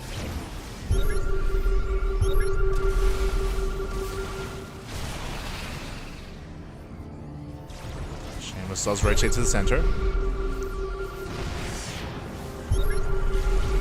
Fixating here on Clem's northern forward base. It's forward army. Young Yakov as well.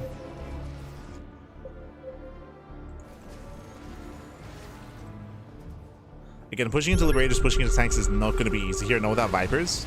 Coming from behind, we focus on the Liberators. Not bad. It gets 1, 2, 3 Liberators and the expansion. Yeah, Clem out of position. He's being torn apart. And once again, he can't defend both locations. Solid, not bad. Oof. And uThermal still trying to recover. Like, uThermal, he's still mainly Liberator here. This is the army. He's got, what, 3 Marauders, 3 Marines, a couple of Liberators. I mean, Liberators, that's a lot of freedom. That's a lot of freedom, to be fair. That's a lot of Liberators. Oh, God. They smash on in. Corrupt is pushing forward. Liberators are going to be going down. And Parabomb as well. And with that, that should be the death hero of the army. Not just the army, also the bases. Okay, they're losing both CCs. Shameless moving in. Kills the command center.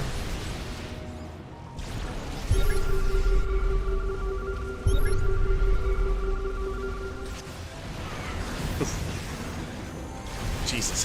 That's nervous are popping up.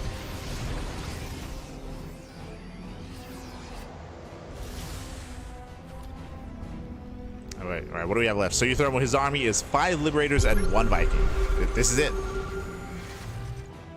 That's all we got left. uThermal, he has nothing left in the main base. He's got 2 patches left here at the natural. Outside of that, 0 mining. Clem likewise also mining out. Clem had the benefit of the pocket expansion, but that's also mined out as well. Ooh, that's a kill. Another CC falls.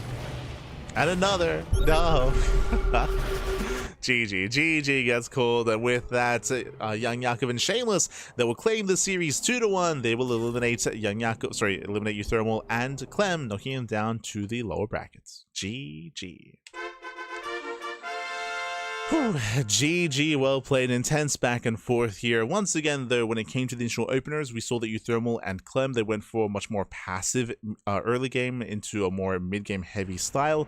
So they kind of forewent any kind of early game aggression. That did allow Shameless and Young Yak to be greedy, to take their third bases unimpeded, uncontested, to build up, to get into their mass Muta, of course. We saw the Muta play out of Young Yakov. We had Blink Stalker into Colossus out of Shameless. Shout out to the Baneling Mines. Once again, Young Yakov being very cheeky with his Baneling Mines. But honestly, I would say that uThermal and Clem were holding their own up until uThermal got caught out. If you recall, he was caught mid-rotation where he had his entire Marine army moving out. It was like 80 supplied Marines, and he got caught transitioning, caught rotating to the south side, and he wasn't paying attention, right? His eyes were not on his army. He got fully surrounded. There wasn't even a fungal used. Like, there were some infestors involved, but didn't even need a fungal. He just got fully surrounded. He got swallowed up, and he plummeted to 80 supply.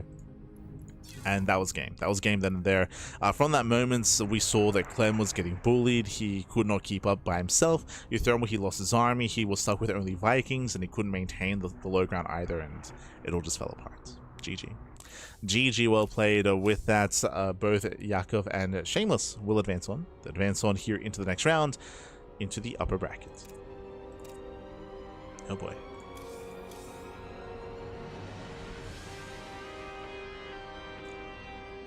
Will advance on.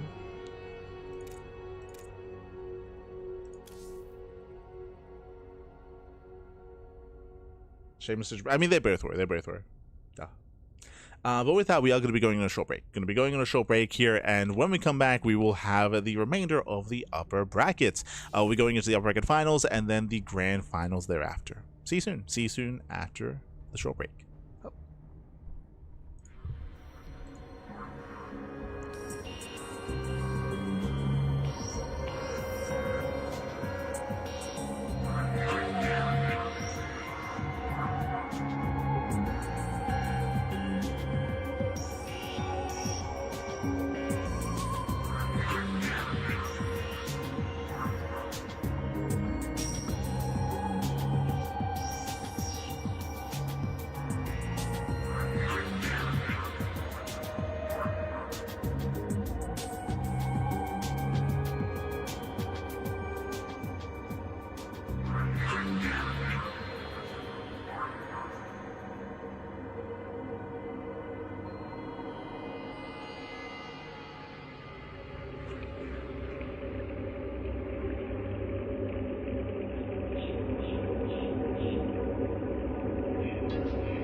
And welcome back, everyone. Welcome back to the upper bracket finals here of the uThermal 2-2 Circuit Season 2 April edition. Again, this is a monthly open tournament, open to all players, of course, and it is double elimination. uThermal and Clem, they were knocked down to the lower brackets, where they did eventually meet their end, by the way. Their tournament run did end prematurely in the lower brackets. Meanwhile, we were going to be following, of course, Young Yakov and Shameless, but of course, we don't have those matches available. We don't have those replays, as again, our replays were provided by uThermal, and he was not a part of those matches.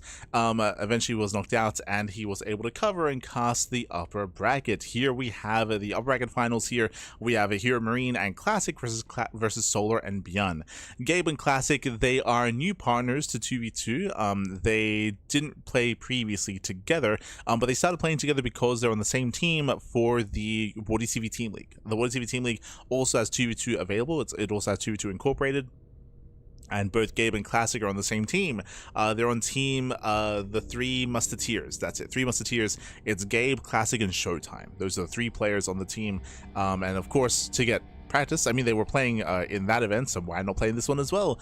And honestly, they did well for themselves. They actually were the two that did actually defeat Shameless and Young Yakov. They knocked them down, and now they're up against Solar and Beyond in the upper bracket finals. Let's go. Let us go. We're going to be jumping into game one. Game one is going to be on Rust Bucket.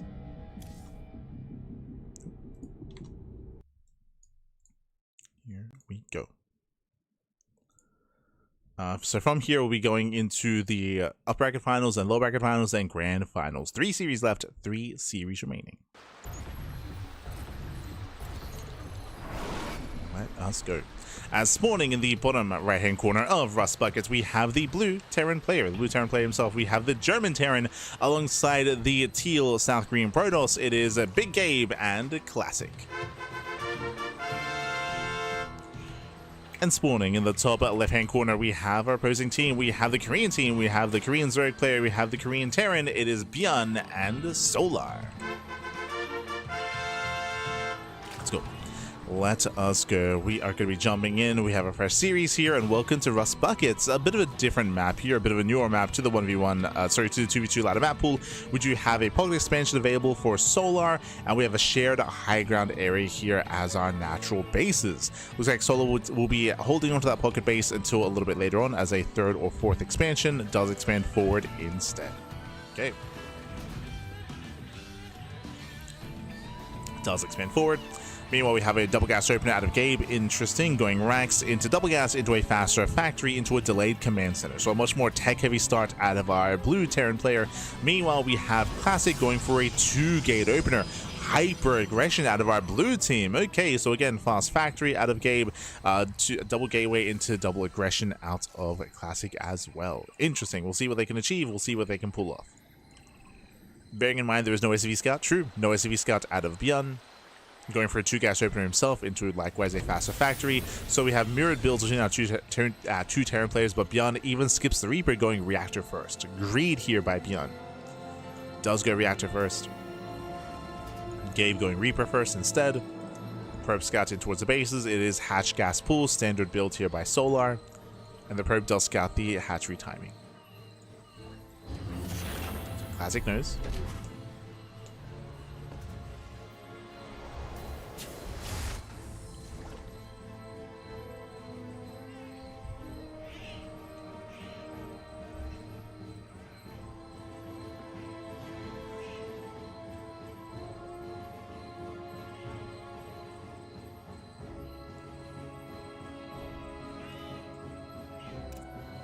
As we have our Reapers amassing here from Björn. Likewise, Stargate follow up here by Classic. Reaper does break in, and Classic behind this, making 2 adepts. Making two adepts at a time. He can then make another set into 4, then up to 6 adepts. First Reaper disrupting some of the production, getting eyes on the build here of Björn. Reaper does pull away, and here come the adepts. And remember, Classic is not stopping. He's not stopping at that production. So he is moving out. And remember, because of the opener of Gabe, he does have a reacted Reaper Hellion follow-up. So hyper aggression out of our blue team, as we mentioned at the start of the game. So Reaper Hellion alongside Adept Oracle. Sage Reaper in.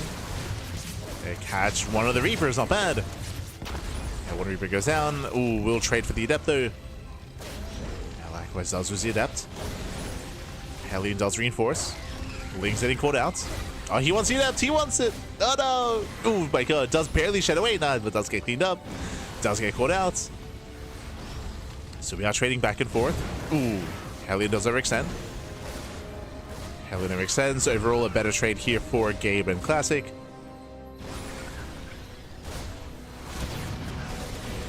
They attempt to collapse in. Catching out one of the Reapers. Added Hellion as well. Not bad. Catching out the reinforcements. Oracle does support. Doesn't waste his Pulsar Beam. Still holding onto it. Queens are in position. In the end, both Classic and Gabe, they gain map control. They win the fight. They win the initial fight. It upsets shade into the mineral line. And we keep going in. We keep breaking through. No Spore in the main. Ay. Solar, he's late. Yeah, late Spore, losing 1, 2, 3 drones. How many workers in total? So 3 drones and 1 SCV to go down. Ling's also getting caught out by the Oracle. Cleans up the Adepts, but still a rough trade. Still a rough trade here. So many Lings go down. Even here, they're getting roasted. Bearing in mind, Solar's economy is still lackluster. Still droning, still claiming his third. And overall, Gabe and Classic, they have the advantage at the moment. They have the advantage and they're still pushing in. Oh my God, they're not stopping. They're not stopping.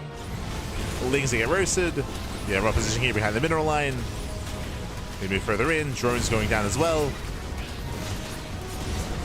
And there's no Lings. Yeah, there's no more Zerglings left. Drones are on their own. We can see Bjorn trying to help out. The Hellies just go straight into the main. Go for the head for the main. Denying more mining, catching out 2 more workers.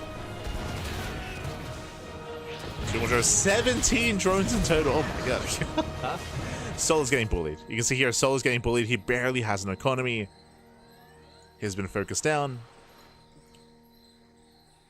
Bjorn is on his own. Getting into his own 3-1-1 setup. Yeah, heavy bio army, but no medevacs, no starports. No turrets? Oh, Greed. Yeah, Greed out of Bjorn, no turret in position. The SCVs are going down, and they're all in. Yeah, at this point, Bjorn is all in. So is Solar. And they have to send it across the map. What else can they do? Pushing with everything they have. Oh. Meanwhile, Gabe is getting to mech. Blue Flame behind us. Tank getting in position. Tank is going to be focused down. Oh, but the Cyclone. Likewise, going the tank. Cyclone does fall as well. Nice pickoffs. Very nice pickoffs. Tank survives. Wait, what? The tank lives. That's crazy. That's crazy. GG gets called. The all-in fails, and Gabe and Classic, they take game number 1. GG. Ooh, GG, well played. Again, Gabe and Classic with a very aggressive start to the game. 2-gate opener out of Classic and double gas out of Gabe. That led into Reacted Reaper, Hellion, Adept, Oracle, Harass, and Aggression. And again, they did overwhelm. They bullied Solar. Solar, he just bled out all of his Lings. He lost his Queens. He didn't have his Spores up and running in time. And Solar, he lost so many drones in that defense. In the end, he became a non-factor. And it was just Bjorn versus Gabe and Classic towards the end. GG. GG, well played. With that, they do take a lead in the series, and now we're jumping into game number 2. Oh boy. We're jumping into game 2. Likewise, Bjorn, he does often shift his teammates. Like, he plays with Solar, plays with Percival. We have seen him mix it up. But I will say, I think he's played with Solar the most out of all the Koreans. He's played with Maru as well, true. But let's go. Show me to game 2. Game 2 is going to be on Undercurrent. Here we go. Gabe and Classic so great in 2v2. They're very good in 2v2. For sure.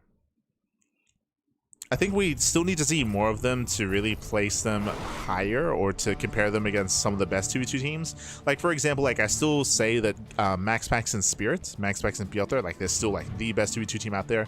But we actually haven't seen them against like Gabe and Classic, against some of these other more modern pairings. But here we go.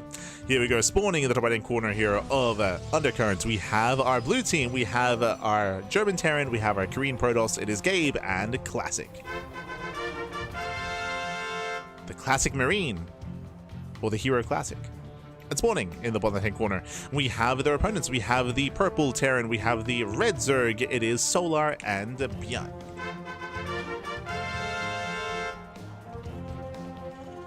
Solan. Solyan even. We'll figure it out. Well, let's go. Let us go. As we do have this time Gabe going for the pocket expansion. Okay, CC first. CC first out of Gabe. Hyper Greed out of our blue Terran player. If you recall, we saw this from Clem as well when Clem played with uThermal on this map. Meanwhile, we do have Classic going for a standard opener. Gate expand. So we're calming things down. Meanwhile, interesting. Okay, Hatch Gas Pool out of Solar. Solar also going for the pocket expansion. This is an interesting choice. I feel like typically the Zerg player wants to take the forward bases first to spread creep across the map. Here it's going to be a little bit more awkward to spread creep forward here into the map itself. Interesting. Okay, we'll see how we open up.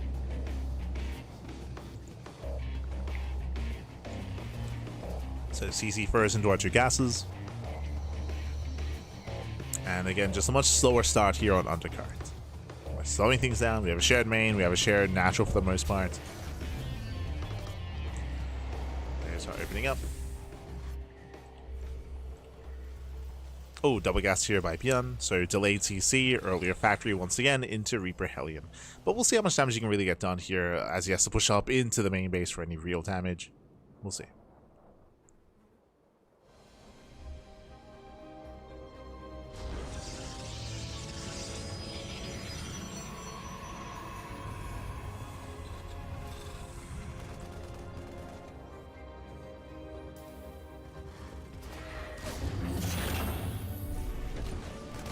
Does break in.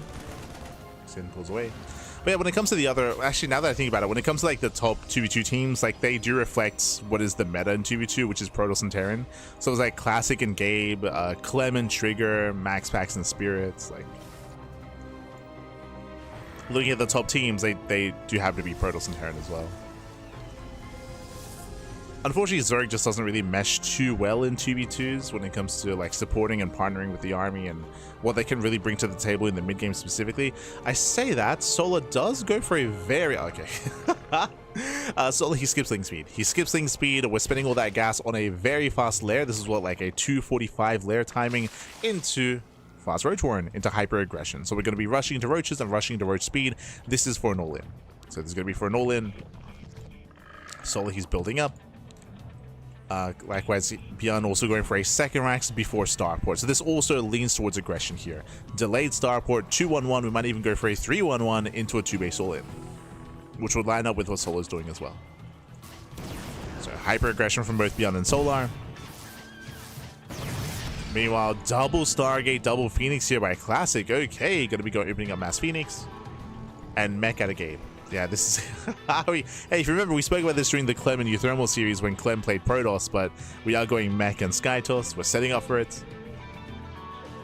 The ideal in 2v2.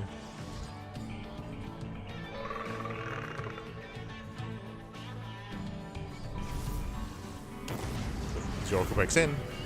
Gets one, gets two SCVs. And we have confirmation that is the third Rax. Yep, third Rax before Starport. The Overlord. I was going to say the Overlord scouts, but that's Solar's Overlord. Never mind. But 2-base all in. So Bjorn and Solar, we're both going for 2-base all ins. It's going to be Mass Roach Ravager out of Solar. And likewise, it is going to be Mass Bio Tank out of Bjorn. Mass Marine Tank. Gabe and Classic have yet to scout. They don't know. They don't know what's coming their way. And it's going to be a tough hold. As we're getting ready for the push. Here they come. 3 Ravagers so far. Again, limited saturation, limited workers. You can see here only 6 SCVs here for Bjorn. As Bjorn is intentionally not making workers. Oh, nice catch here on the Cyclone. Yeah, Cyclone gets caught. Massive pickoff. And they spot the all-in. They scout the all-in. They see what's coming their way. Behind this, batteries get thrown down instantly. We have 2 tanks, one on the high ground, one low ground. Void Rager on the way. Again, Phoenixes struggle in this kind of position because they're NG based. Like, what can they do? They can lift up the tank, they can lift up some Ravagers, but these Phoenixes are very limited in what they can provide. Does go for the Ravager, gets one. Oh, gets half of one. There we go. Now gets the other. 2 Ravagers go down. Sorry, 1 Ravager goes down. There's 2 left. Gets one more. Nice pick off the tank. We're diving on the tank. We're trying to... Ooh, Helly's getting cleaned up, and we're getting out of hand. Yeah, we're getting out of hand, getting out of control. Nice stasis trap. There's a tank behind this. So far, Gabe is holding. Gabe is holding on, and very nice movement with the Phoenixes. Getting on top of the tank. Oof. Tank almost goes down. Yeah, here comes a Void Ray. Nice focus firing. And Void Rays, they dominate the Roach Ravagers. They dominate. They get the final tank. The final tank goes down, and we're holding on. Yeah, Gabe and Classic, they're holding on. They shut down the all-in. Again, very crisp moves out of our Phoenixes, and honestly, really nice dive there from Gabe as well. He dove on top of the tank just to clean up the Marines. He didn't get the tank, but he did clean up all the Marines as well, which allowed the Phoenixes to maintain themselves. They kept the Marine count low. They kept it low.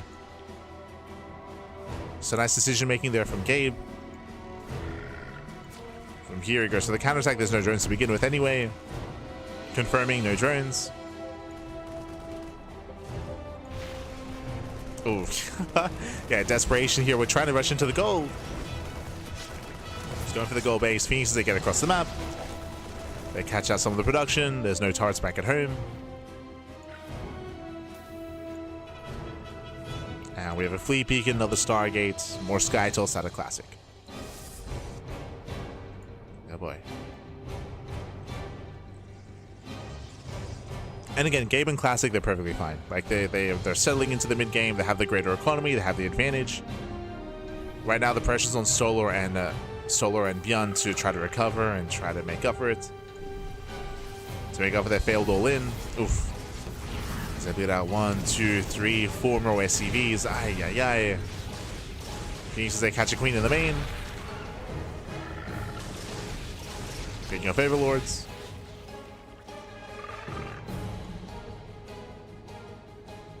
Still just fixating on harass, and we have carriers on the way. Ah, the Skytoss is coming. The Skytoss. Oof. Trying mining. Void Rays back in. Oh. They don't quite get punished. Void Rays, they pull away. Stays trap in the mineral line. Ay, ay, ay. Classic, calm down. He pops off the natural.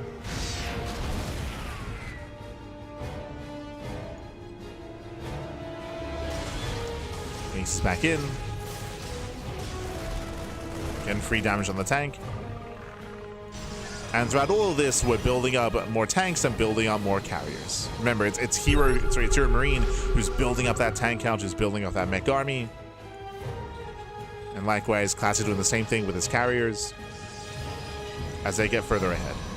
Like, there's no need for them to really push in. Like, they don't have to break the expansion or get into the bases or get into the mineral lines. Like, Gabe and Classic are already ahead. Already ahead.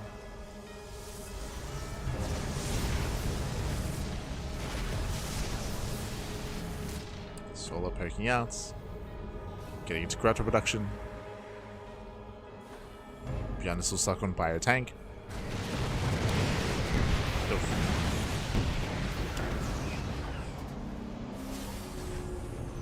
Corruptors, they reveal themselves, but now we have Thors on the way for Gabe. Building up his Thor count.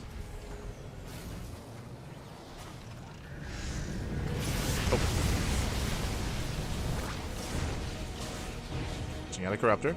Gets one, gets out, gets two. Takes out 2 Corruptors. Helly's eager for another run by. The Solar just wants to mine, Bat. Yuck. He just wants to mine. Oh, God. The middle line gets roasted. Jeez, that's what, another 10 drones going down.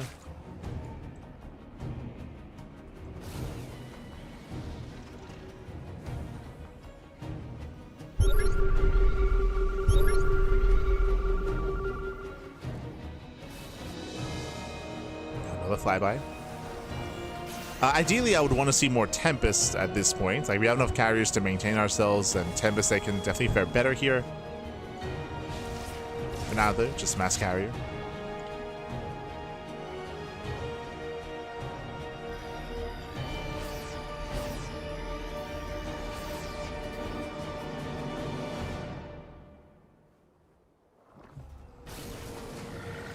So slowly pushing forward, setting up more turrets, more sensor towers.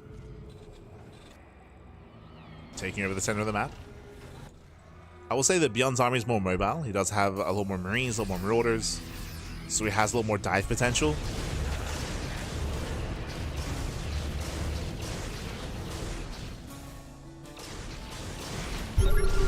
Things is being thrown away. Classic freeing up supply.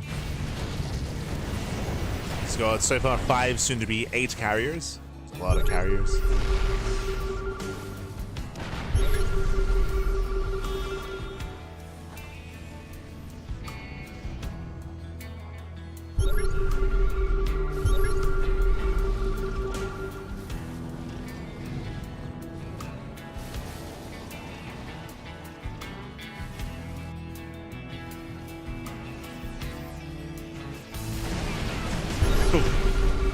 Tank shots going up. Gabe getting caught for a moment. Getting caught out. Corruptors, they attempt to dive. They get punished by the Void Rays.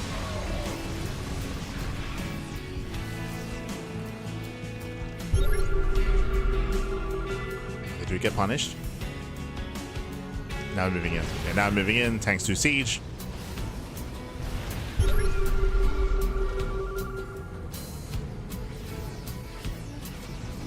Tempest production finally begins. Ideally, we would have had these Tempests a little bit sooner, so the Tempests are a little bit late here for Classic. It all comes down to these rotations. Oof. Corruptors overextending.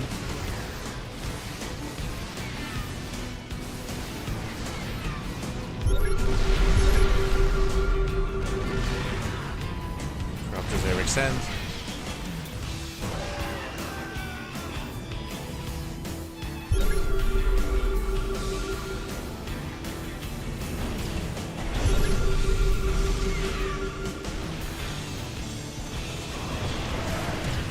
Cheeky moves there by Beyond. Gets a tank. Gets one. Oh. Gets on a tank. We do get a couple of reductions. Catching out one Tempest. And again, this entire time, Classic has been perfecting his army. We've been rotating, that's true, building up a bank, but Classic is just perfecting his army. Incorporating more Tempest. Working on the Templar Archives. Now I can move in. And now I can move in. Catching out 2 tanks. Nice abductions. And 2 carriers go down. Now we commit. Yeah, Thors are moving in as well. We're collapsing in. Void raising to town on the Corruptor. Oh god, on everything. And Thors, they start a step forward. They ensure that the Corruptors they cannot engage. Mothership goes down. And we just drag the army over the Thors. We drag them over. And they'll get 1, 2 more carriers. They do recall back home. And they recall out of there. Meanwhile, the Thors, they just keep pushing. They just keep on pushing. Beyond has no army left. He lost everything. Beyond lost his army. Corruptors, they can't really help. Do we have a Greatest Spire? We do. There's a Greatest Spire. But no Brood Lords. Beyond is max. He can't make any Brood Lords. He's maxed out. Oh no.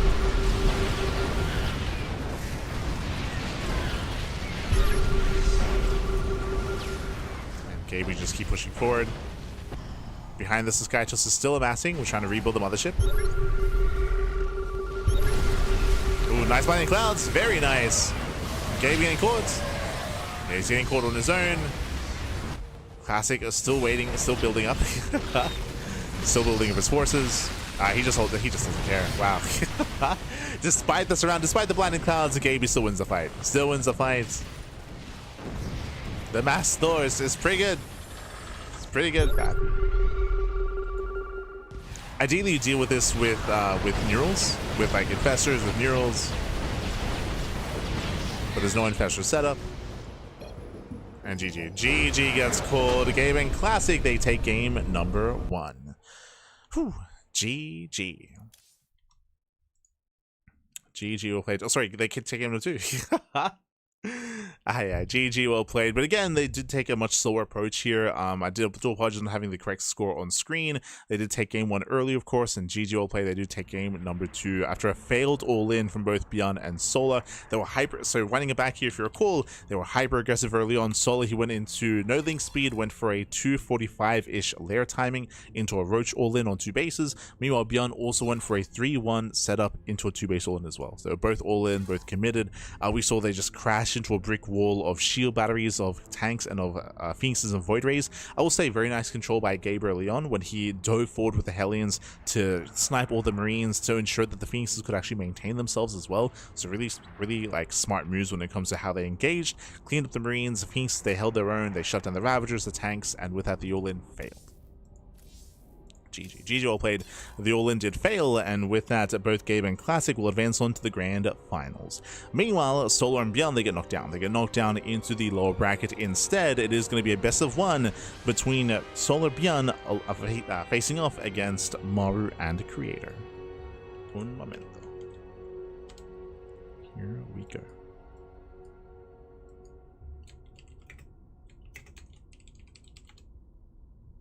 Here we go. Just setting up the lower bracket finals. So again, Solar and Beyond, they get knocked down, and this series is going to be a best of 1 matchup here, not a best of 3.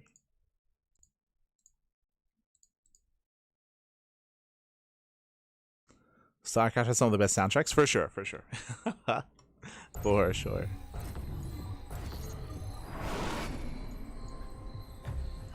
As spawning in the top left-hand corner of Rust Bucket, we have the Protoss and Terran duo. Okay, here we go. We have the Protoss and Terran duo. We have the blue Terran player. We have the teal Protoss. We have Creator alongside Maru. The X Prime boys. Let's go. And spawning in the bottom right-hand corner, we have their opponents. We have the orange Terran. We have the red Zerg. It is Solar and Beyond. Oh, we're proxying. Never mind. As Beyond, sorry, as Solar, Maru, he does move out with 1, with 2 SCVs to proxy across the map. Of course we are. You won't stop Maru from proxying in 1v1 or in 2v2 either. So the Raxes are being thrown down. Eyes on Creator, see if he does go for a 2-gate opener. Interesting.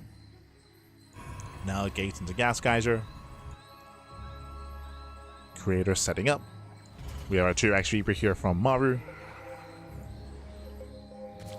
And so far, standard openers out of our red team.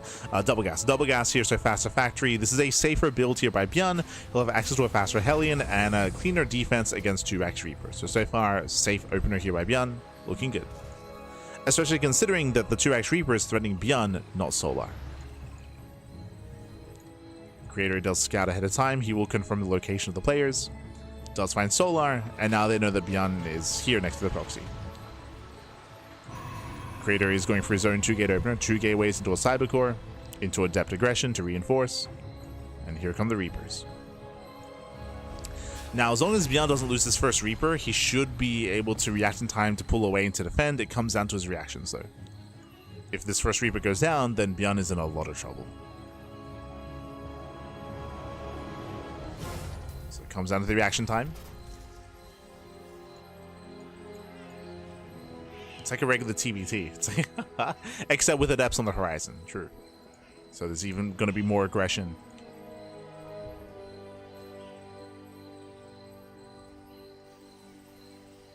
It's going to be more. Waiting for the second Reaper. Maru moves in.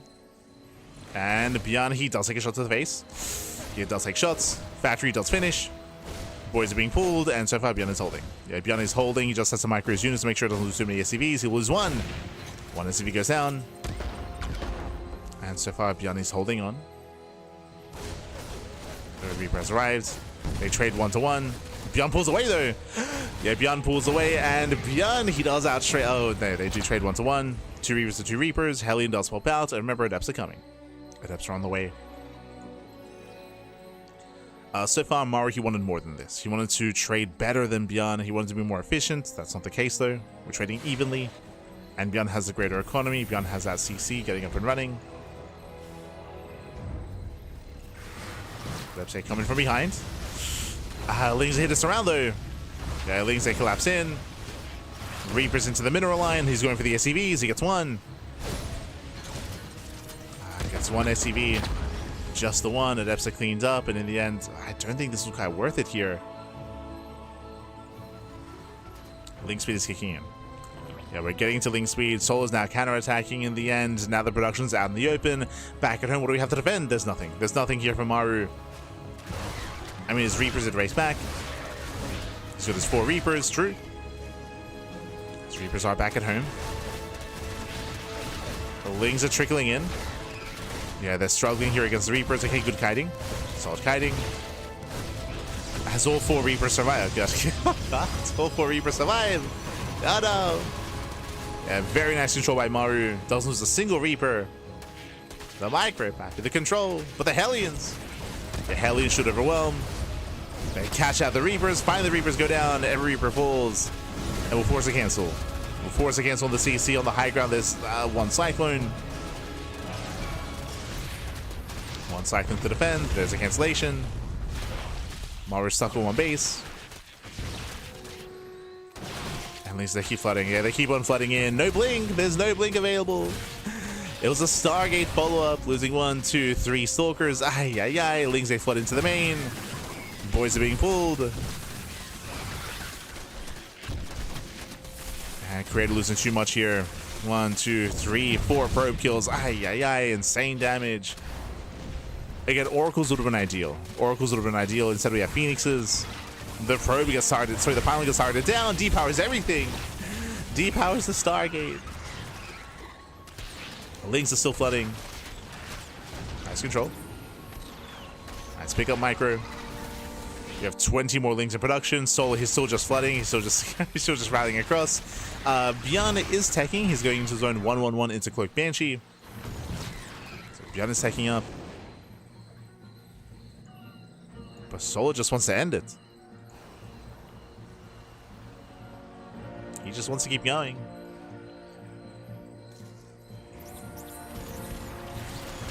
As he attempts to surround the Cyclones. Solo trying to collapse in. Does not kill a Cyclone. Very nice control here by Maru. And nice control. Maru, he does defend. Does complete the CC. Oh god, there's still an opening. No! Yeah, there's still an opening into the bases here. We have a Cloak Banshee in the main as well. No detection. No detection. Creator's just getting bullied. Economy's just crumbling. The economy crumbles.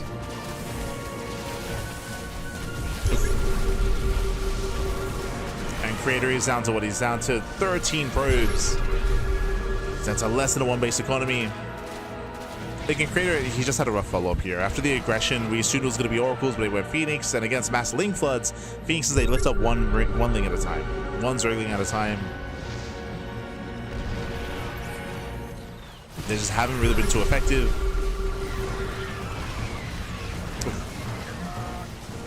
Catching up the tank. Beyond does start to step in. Starts us forward, catching out the Phoenixes. And in the end, Maru and Creator, they're going to be able to hold on. They're going to be able to hold on and defend. Not even. We're still rallying. We're still rallying across. Catching a Viking. Viking goes down.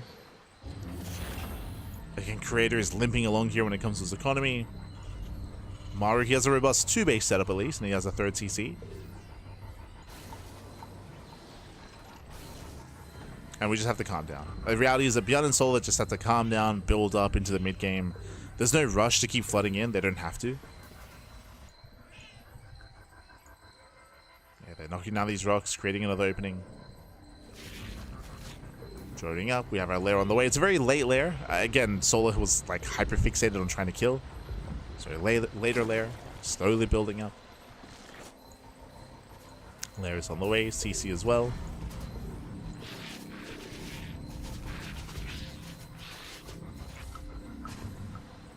And now we can just calm down. We'll just calm down until the eventual push. Phoenix is caught. Sorry, Banshee is caught. Banshee gets caught out.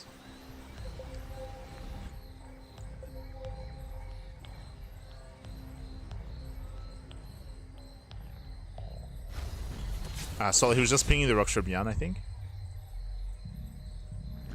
Solo wants to expand.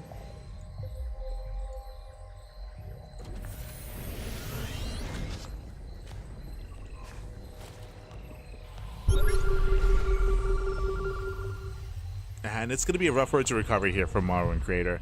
There's two routes that they can take. They can either be hyper turtly and hyper defensive, which is Maru's preferred style, or they can go for an all-in. The problem is that they're not really set up for an all-in at the moment. Like, they're going to try to turtle up and try to macro out of this, but outside of just these high ground expansions, it'll be so difficult to maintain a third and fourth base, as they are lacking map control. Beyond is being active.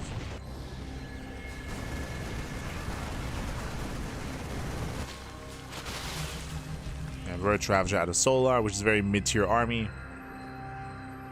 We're setting up for the push. Setting up. And Solar and Beyond, they don't need to hit this timing, but at this point, may as well attempt to end it.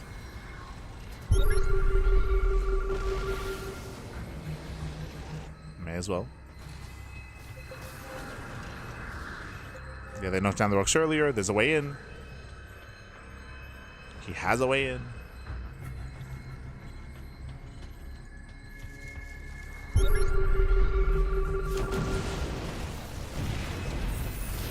Again, he will deny the expansion. At the same time, Solo pushing up the rip as well.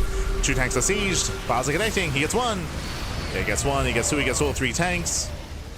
Road Ravager does distract, and Beyond moves in. Yeah, Beyond, he sets up on the high ground. A massive tank shot's going to be going off. Phoenix as they do attempt to lift. Not bad. Yeah, Phoenix as they lift, and Maru gets surrounded. And Road Ravager comes in from behind. It's still a very close fight. But there's too much Road Ravager. Cleans up all the Marines. Oof. Yeah, the final Marine's going to be going down. And they've been broken. GG gets called. Beyond and Solar that will take the game. They'll advance on into the grand finals. GG. Whew. GG, well played. Again, it was just a best of one here on in the lower bracket. They do advance on for the rematch. Classic and Big Gabe, of course, they were waiting in the grand finals, waiting for the next opponent, and it is going to be that rematch. Oh boy. Here we go. As again, it was just a really rough start from Maru and Creator. Winding it back, Maru, he went for a 2-Rax Reaper build. We had double Gateway, double Adept out of Creator into a Stargate. As we mentioned, though, specifically against Solar, against a Zerg opponent, going into Phoenixes was a bold move, considering that your bases are isolated as well, right? We have separated main bases. So the mass link flood from Solar got out of hand. Like, they flooded into the bases, into the mineral lines, and the Phoenix follow-up at a Creator was lackluster. I would say that wasn't quite worth it, and did actually hurt more than help Creator when it came to that early game defense. So they could not hold on. GG.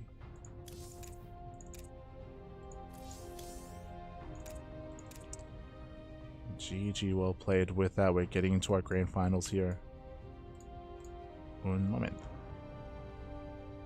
Man, beautiful. Okay. So Gabe and Classic up against Solar and Beyond. Let's wind it back. Let's run it back again. Let's run it back. Again, they faced off earlier in the tournament, and Gabe and Classic, they did win the initial series 2-0. That is true. They did win 2-0. Now it's time for the rematch.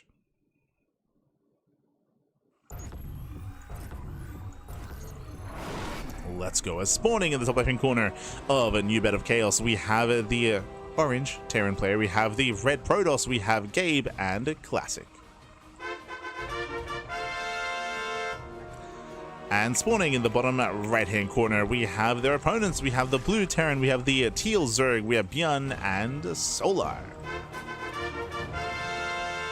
Let's go. Let us go, and we'll see how Beyond and Solar adjust their approach. Welcome to New Bed of Chaos. We do have a shared main expansion. We have a shared and natural expansion as well. It is the third base where we start to branch out. We do have a high ground third. We have a low ground third base here on the right-hand side, and things do open up as the game does progress in towards the mid-game. When it comes to early game aggression, though, that is going to be denied as we have shared main and shared natural, so an easy two-base defense here. So we should be headed towards a more economic start. Speaking of, it is going to be double gas opener out of Björn. Likewise, we do have a single gas opener out of Gabe. So Gabe is going for a faster CC, Björn is going for a faster factory. So the blue Terran player here is going to be more active, is more tech heavy, can be more aggressive as a result of that. Likewise, Solo will keep it on him to see if he does go for link speed or if he does hold on to the gas. Otherwise, hatch gas pool. Down with settling in. I'm most curious to see how Solar and Beyond will adjust their approach. Again, they just played a series versus their opponents, and they went for a 2-base all-in game 2, which did fail. In game 1, they did try to play more standard, of course. Didn't quite work out too well for them. So, again, we'll see how we adjust, how we move forward. We'll see.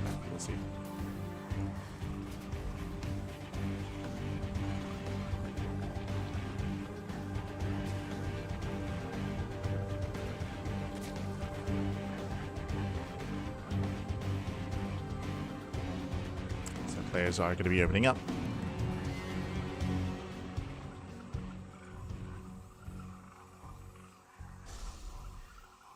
Opening up and calming down. From here, we're getting to our take of choice. We're imagining a Stargate opener out of Classic. I don't believe he's messed around too much with Twilight Council follow-ups in tonight's broadcast. Yep, there it is, Stargate.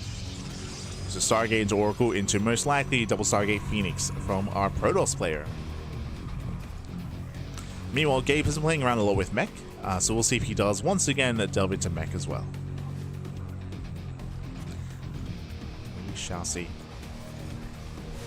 As the factory is on the way. To see Beyond getting to the faster 1-1-1 setup. Again, faster tech.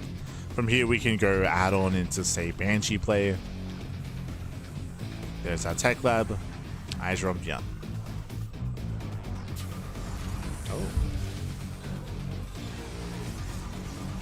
Interesting. As we do have the fast layer. So once again, if you notice, we did see this previously by Solar, but he does skip link speed. So no link speed. Solar, he's going into a very fast layer, into fast gas, into what should be either 2-base Muta or a 2-base Ritual in. One or the other. Checking the vision here, Gabe and Classic, they did not confirm. They have yet to scout. They've yet to figure out what's going on. I don't see a Roach Horn yet. We should see one soon. Beyond is going to be zoned away.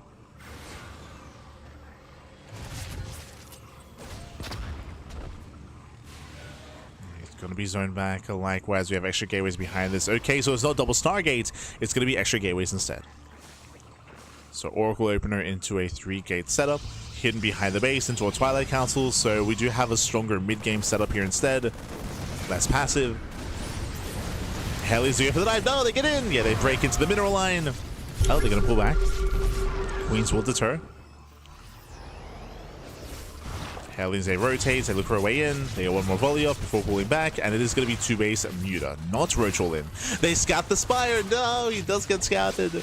And if they bust into the mineral line, Spire has been seen, and they're fully aware. Now they know.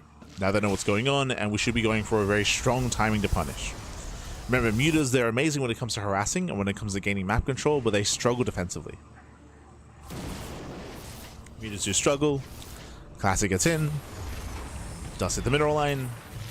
Does rescout the natural. Before going down. Phoenix production has begun. True. They already have the Stargate. They already have Phoenixes. I mean, hey, that's the answer. I mean, going for the Forge. So we're not going double Stargate, double Phoenix production. Just making one at a time.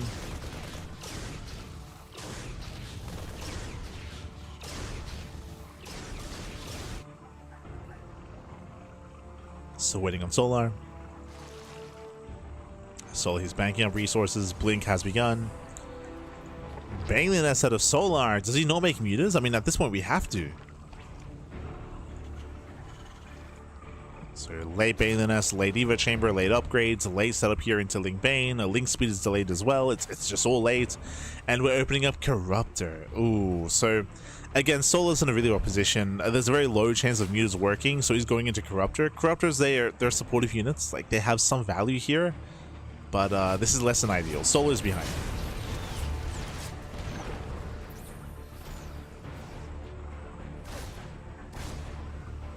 So he is behind. It'll take a while for him to really build up and add to the fight.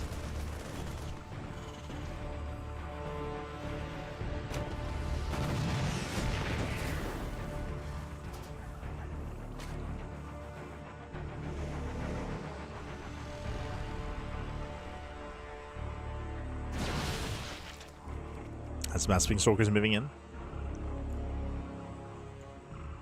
Taz threading the push.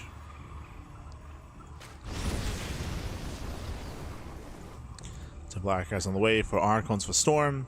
We have a Biotank set up here by Gabe, not going into mech, of course. In a Biotank. He is pushing. Now, they are moving into what they expected to be Muta play, which would struggle right now. Instead, it's going to be Link Bane with Biotank. Bearing in mind there's no Baneling speed because everything was late. But there are 2 tanks on the high ground. True. Yeah, Corruptors are revealed. Reveals the Corruptors. Army rotates to the right-hand side. That will deny the expansion at least. There's a cancellation. And now they can move in. And now they can throw in the base. Oof. Blinks in. Catching out one of the Corruptors. Expansion is exposed. Oof. And tanks it within range of the hatchery. Yeah, tanks it within range. Oof. Losing a queen.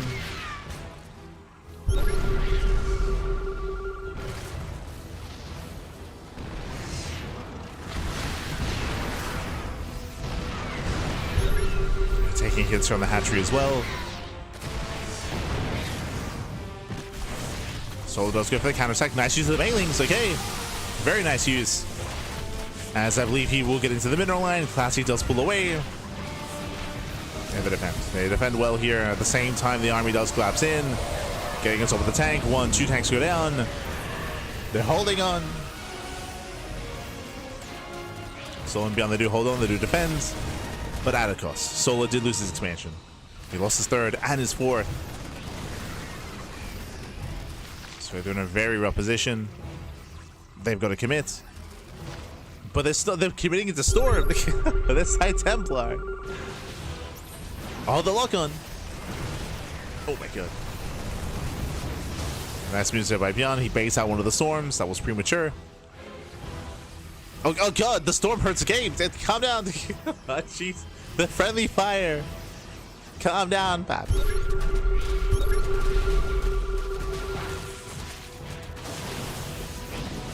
Respect the storm, even from your teammate, Pap. Respect it.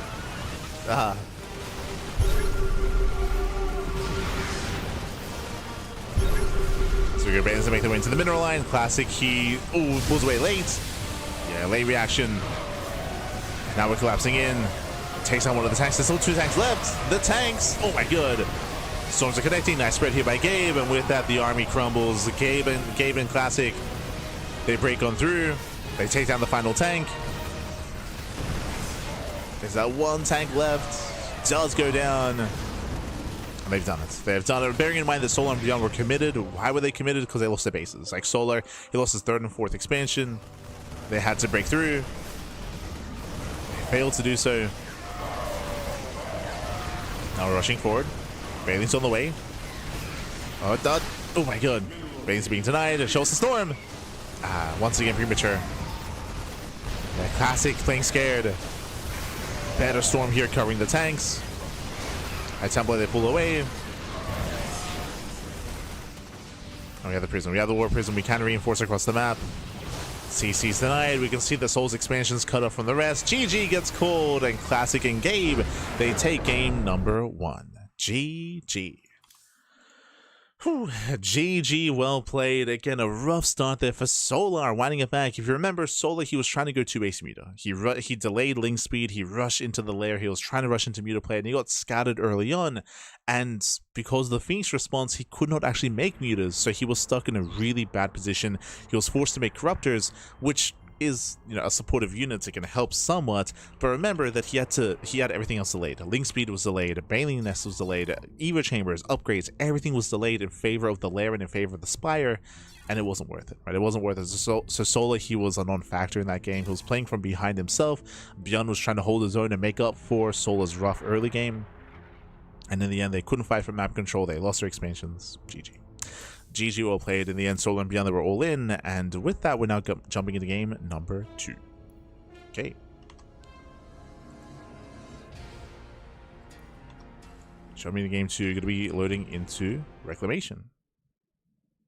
So I did cut to the wrong scene. That's true. That's did cut to the wrong scene. It's fine, Pappy. It's fine. Don't worry about it.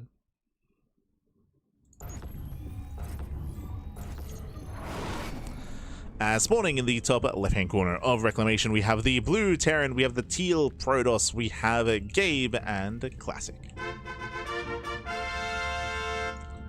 Leading the series 1-0. And spawning in the bottom right-hand corner. Oh, sorry. In the bottom right-hand corner, we have the red team, we have our orange Zerg player, we have the red Terran, we have Bjorn and Solar. Here we go.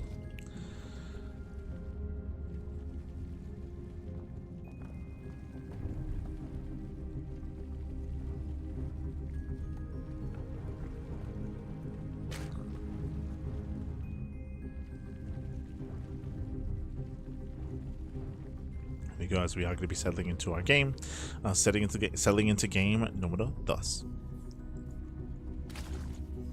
From here, we are going for a standard opener, so Rack Expand out of Beyond, Economic Start, likewise Hatch Gas Pool out of Solar. So far, we're calming things down. We do have Gabe going for a safer build. He does go double gas into a faster factory, into a delayed CC, so a much safer build here by Gabe.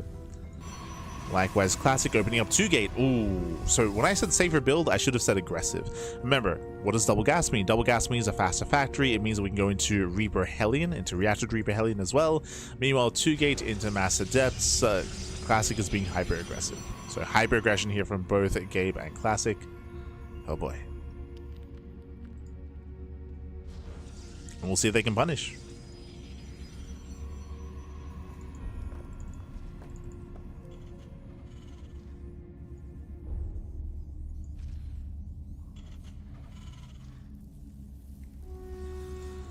We'll see if they can punish, we'll see if they can overwhelm, we'll see if they can pop off. So we're going to be flooding across the map. Meanwhile, we do have Beyond going for the high ground CC, so he's playing it safe, at least when it comes to the aggression. Beyond won't be forced to cancel, so he does have the high ground CC, but overall this is still an economic build out of Beyond. Still economic. Thankfully, link speed. If Solo was going into the fast lair again and skipping link speed, then he'd just die. Like, they would just die then and there. But thankfully, link speed is on the way. As we are building up our forces. Adepts are amassing. Adepts are amassing. Stargate follow-up. If you recall, Creator went for this build in his game with Maru. But he went into Phoenixes. This should be Oracle as a follow-up. Should be. Ooh, as Beyond does catch out Gabe. Yeah, the first Reaper does overextend. Gabe has to pull away. He does pull away, does regenerate, but he's getting cornered. Ooh, he's gonna get cornered. He does. Oh no, he's being chased down. He trades 1-to-1. Better trade for Beyond. Yeah, better trade for Beyond, considering that Gabe will have the higher unit count. Rushing into the third. Do you have Hellions reinforcing? And it is go time. Okay. It's time to move out. So once again, we do see that Gabe, he's lacking one of the Reapers, so this does kind of weaken the push. Does make this move out much weaker. Hoping to delay the third. Here come the reinforcements. Lock-on is broken. Queen's off of creep. He's gonna try to make a stand. A shade is cancelled. And so far the Cyclone is holding. And so far we're trying to hold on. The hatchery's still getting very low. Lock-on once again is broken. And the Oracle dives in. The Oracle does go for a dive. Oh, there's a Cyclone to defend though. So far so good. Solar and Beyond, they're holding on. They're holding. They're holding, they're defending. Well, that's to do chase down the queen. They try to nice around here on the Adepts and wasted shots. Yeah, wasted shots as well. Adepts, they try to bust into the mineral line. Cyclone's in position, and Beyond does defend well here. Ooh, brutal stasis. Yeah, brutal stasis trap goes off, but overall they hold on to the third. This should have been a death third. This should have been a death expansion. But Solar and Beyond, they defend well. Defend well, they hold on. And suddenly, Classic and Gabe are in a rough position here. Remember, they went for more aggressive builds, and the aggression did fail. Did fail. The Oracle does help make up for it a little bit. Pokes in, gets a worker kill.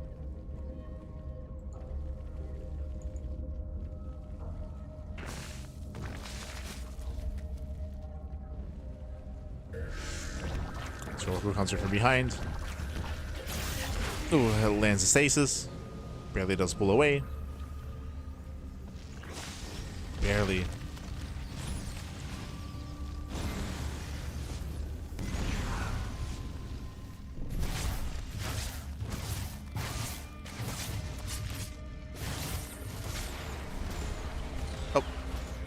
Ooh, as the Oracles are punished. And again, this is maybe the roughest early game that we've seen from Gabe in Classic. Like, this is the Reaper Hellion aggression failed, the Adepts and Oracles as well, they're being cleaned up. Solar and Beyond, they're getting comfortable. They're getting comfortable.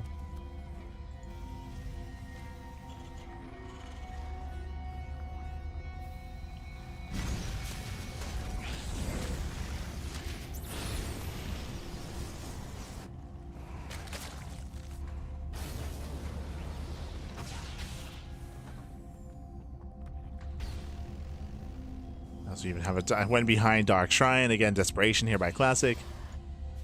They recognize that they're in a really rough position here. As they're stuck on 2 bases. And Solo claiming a 4th expansion. Beyond should be working on his next CC soon. Still just on the 2.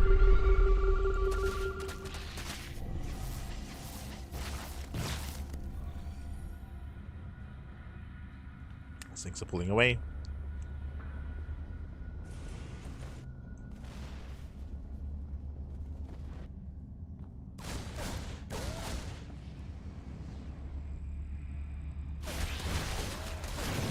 Here comes Classic. Classic, he's going to be active. He's trying to push out. We have 3 Cyclones and 2 tanks to defend. Yeah, there's no breaking this. Like, Lings, they come in for the surround as well. They lock down Classic. Yeah, he gets caught. He gets caught out. Losing 2 Stalkers. Again, has to pull away.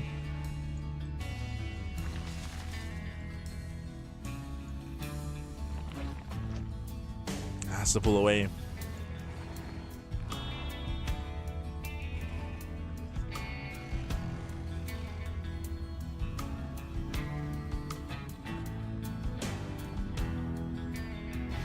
And again, we're relying on a couple of moves here to recover. So we have DTs in the mix. They're going to be moving out across the map. Storm has begun. Now, if the army does sit in storms, then you can still make up for a smaller army in a worse position with a couple of storms. But it is Classic kind of relying on their opponents to make some mistakes. Full wall up here on the right-hand side, so DTs have to go the long way around. There's detection.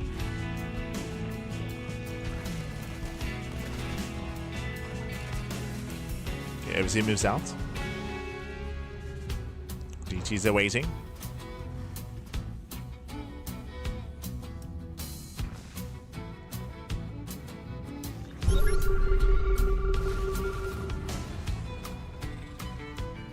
Now DT gets caught.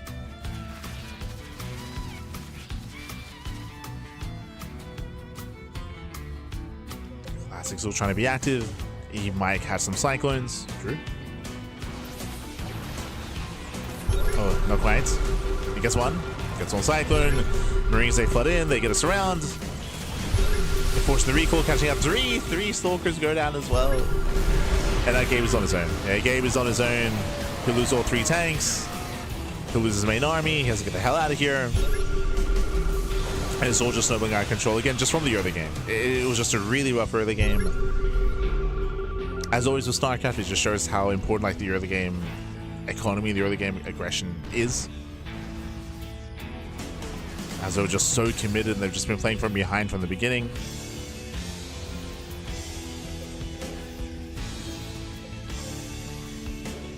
Once again, with a couple of well-placed storms, like they can maybe take a fight. Comes down to the storms. But there are 5 tanks. I mean, that's 6 tanks even. There are too many tanks.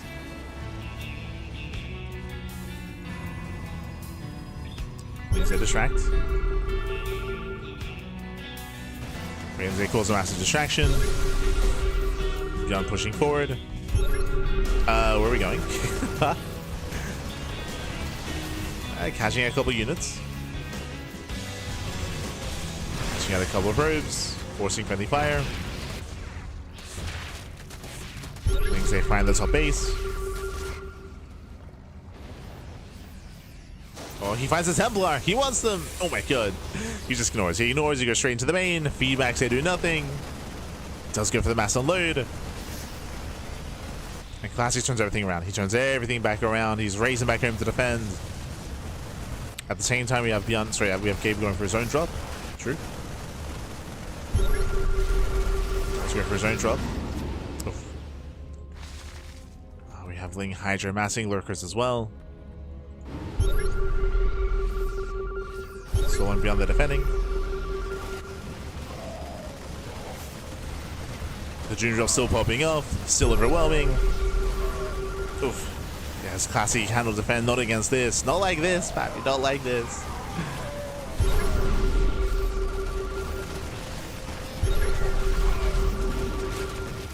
And we're being forced to push. Yeah, here comes Emil pushing into what? 10 tanks? Oh my god! Tanks and lurkers as well. You cannot move into this. No shot. Spine shots are popping up. This position cannot be broken.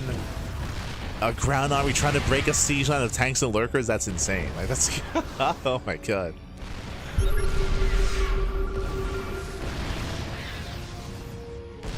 Gabe does get a couple of free shots off. True. Let's get a couple of shots off. But again, they failed to break out. Classic still plummeting in supply. As you mentioned, he's just been struggling the entire game here to build up. He has no standing army.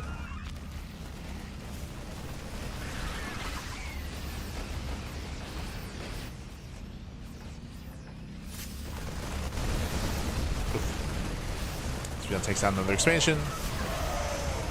Solo defending back at home. Nice focus rank on the lurkers. He gets one, he gets 2. Oh my god.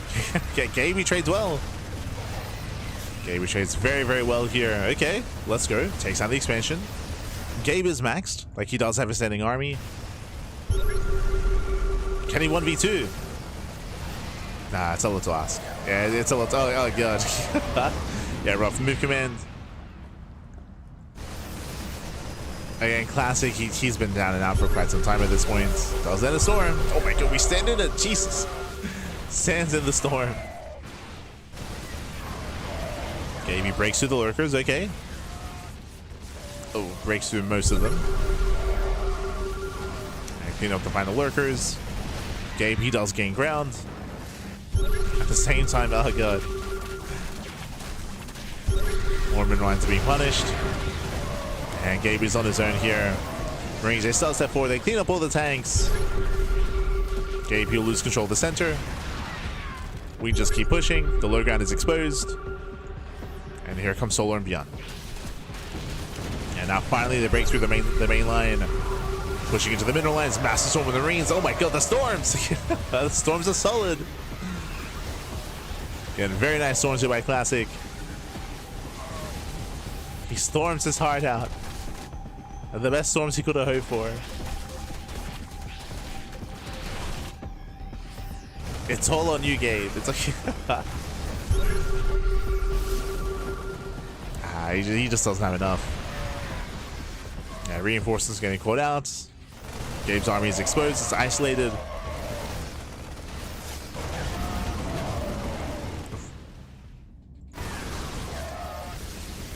Yeah, rough rally.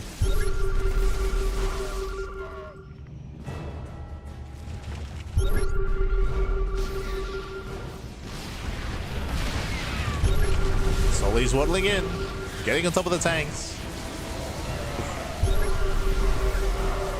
does get on top.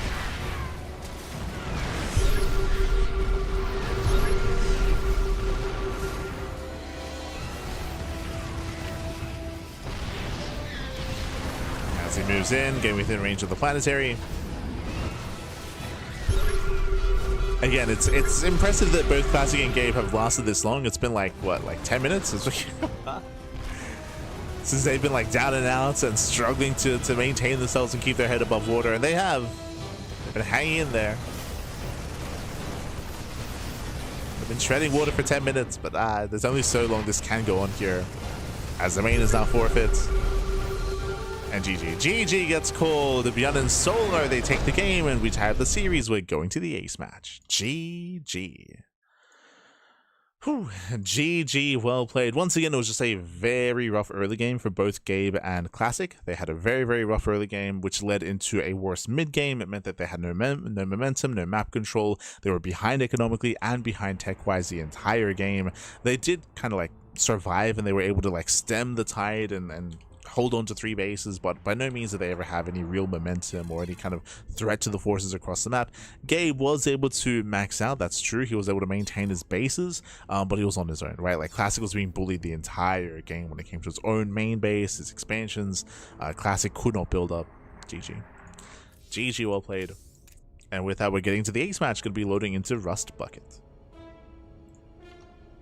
Let's go.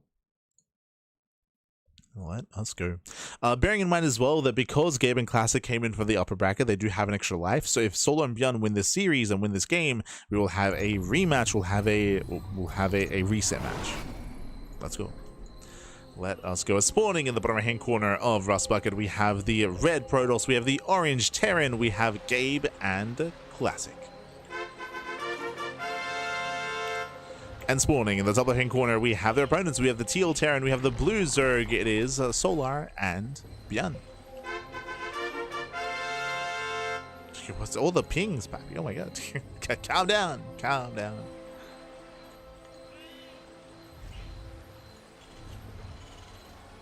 As we're opening up, welcome to Rust Bucket. Rust Bucket does have a shared natural, but we have individual main bases, so a player can be targeted, they can be focused down, similar to last game as well, where the main bases are isolated from each other, and you can target and fixate on one player. Meanwhile, we do have a pocket expansion here for Beyond, so Beyond can enjoy a pocket base, likewise so can Classic. So we have pocket expansions for one player, otherwise a shared natural base. Double gas opener here from Gabe. Classic, does he open up double gate again?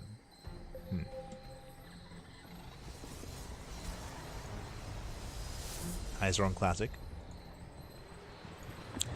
Meanwhile, hatch gas pool, standard open out of Solar. Meanwhile, racks expand out of Beyond. Beyond is going for an economic start. And Classic is playing standard. Gate expand. So Gabe is going to be the aggressor, but this time Classic doesn't join him. Last game was both Classic and Gabe, and in the end, again, Gabe lost his first Reaper. He lost his first Reaper, they lost momentum, they invested heavily into breaking the third of Solar, and they failed to break the expansion. This time we're calming down.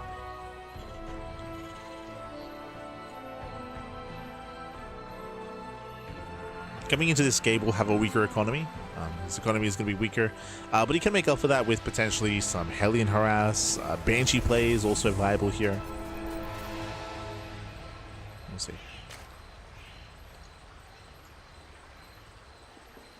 We shall see.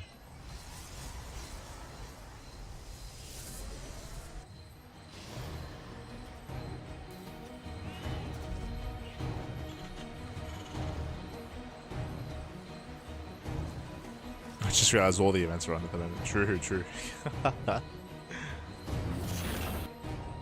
As Solar, he pulls out. He does pull out of gas. So hash gas pull into link speed, pulls out of gas. There's no fast lair, not this time. Meanwhile, Stargate open out of Classic. Again, standard economic opener into Stargate. Everyone's just opening up. Gabe, with his double gas opener, is going into reactor Hellion, which is going to be pinged by Beyond and Solar. This can lead into mech. We'll see the timing of the second starport, or yeah, there it is. Second factory is going to be mech. So Gabe is going to mech it up. Now the double gas opener makes sense.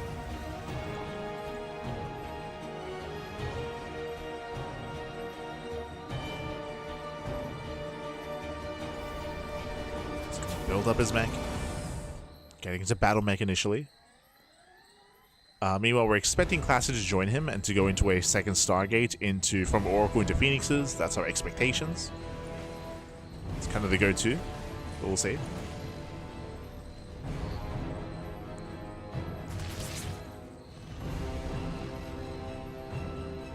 Yeah, there's the Phoenix. We're expecting another Stargate.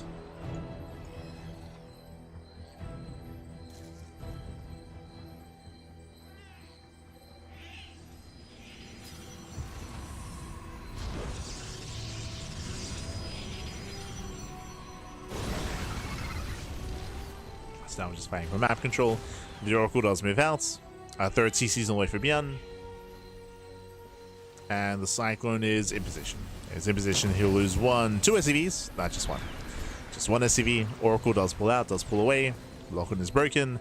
And there's our second Stargate. So double Stargate Phoenix production and mech out of Gabe.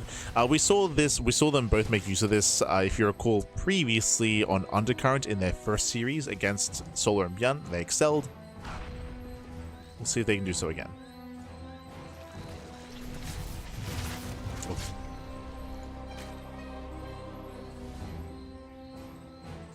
So they are building up. Likewise, it's going to be Roach play out of Solar. Building up into Roach Ravager. Likewise, Biotank out of Beyond. Working towards Stim. So Tech Lab in a Stim, Reactor Marine. Everything's looking normal. Again, it's a much more tame early game here from our players. There's no early aggression. There's just Oracle Harass. It's not really achieving much. Just killed one SCV. 2 SCVs even.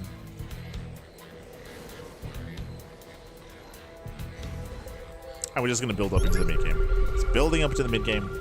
I will say that the third base for Bjorn is going to be much more exposed. It's going to be here on the low ground, so that's where players can start to apply some pressure on Bjorn. But it is going to be an awkward kind of angle of attack.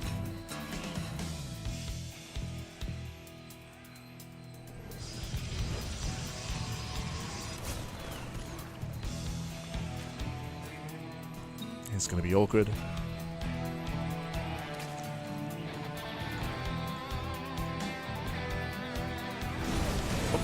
Nice denial.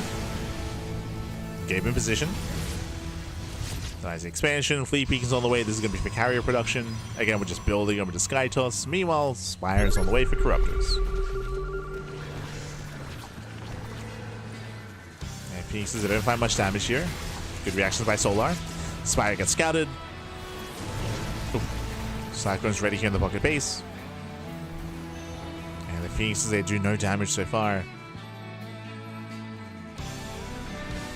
Again, the build is sound here for Gabe and Classic, but no damage.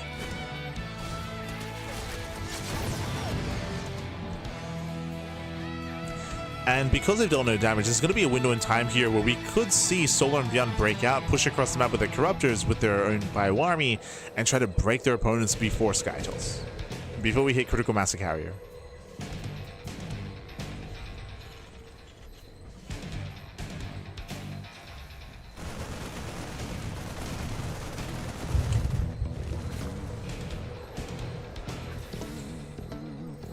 See if we can get there. Phoenixes, they once again fail to get damage done. One Phoenix goes down.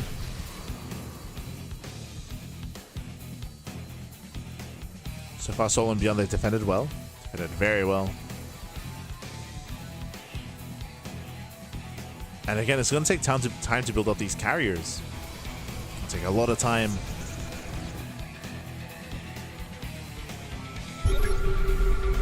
Solar, he's shocking around. Hellions, they try to threaten the third base of Bjorn. But Bjorn's in position. Bjorn's ready. And Bjorn claims his third. Claims his third base. Ooh. Hellions getting caught. They cannot fight the roaches, not head on.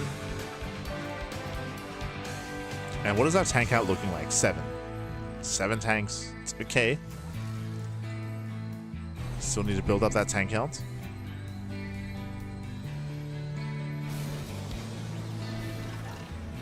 Tanks are still amassing. Storm is now on the way for Classic.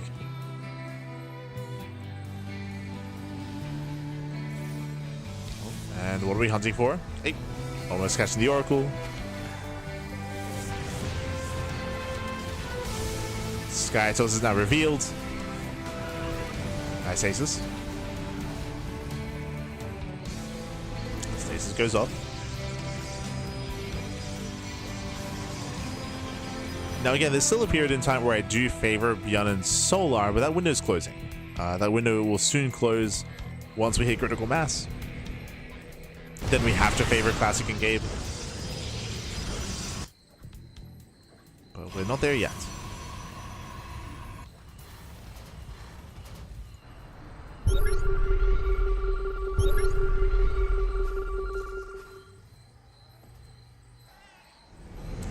We're not there yet.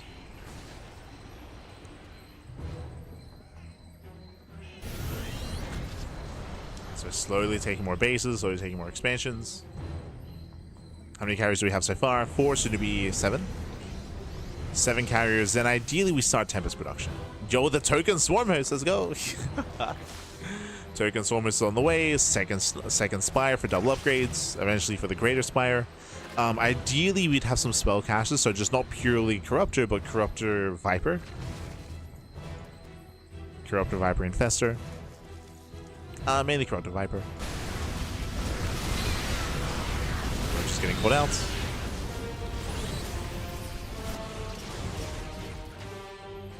Classic does want to get rid of these Phoenixes. Eventually. Oh, no, he's throwing it away. The token Swarm Host.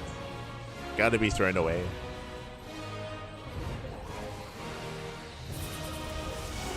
Hey, he's gonna nibble away at the cannon at least before he goes down. Let's go. Maybe he helps bring one down, true. No, he doesn't. The Swarm Host. Smash.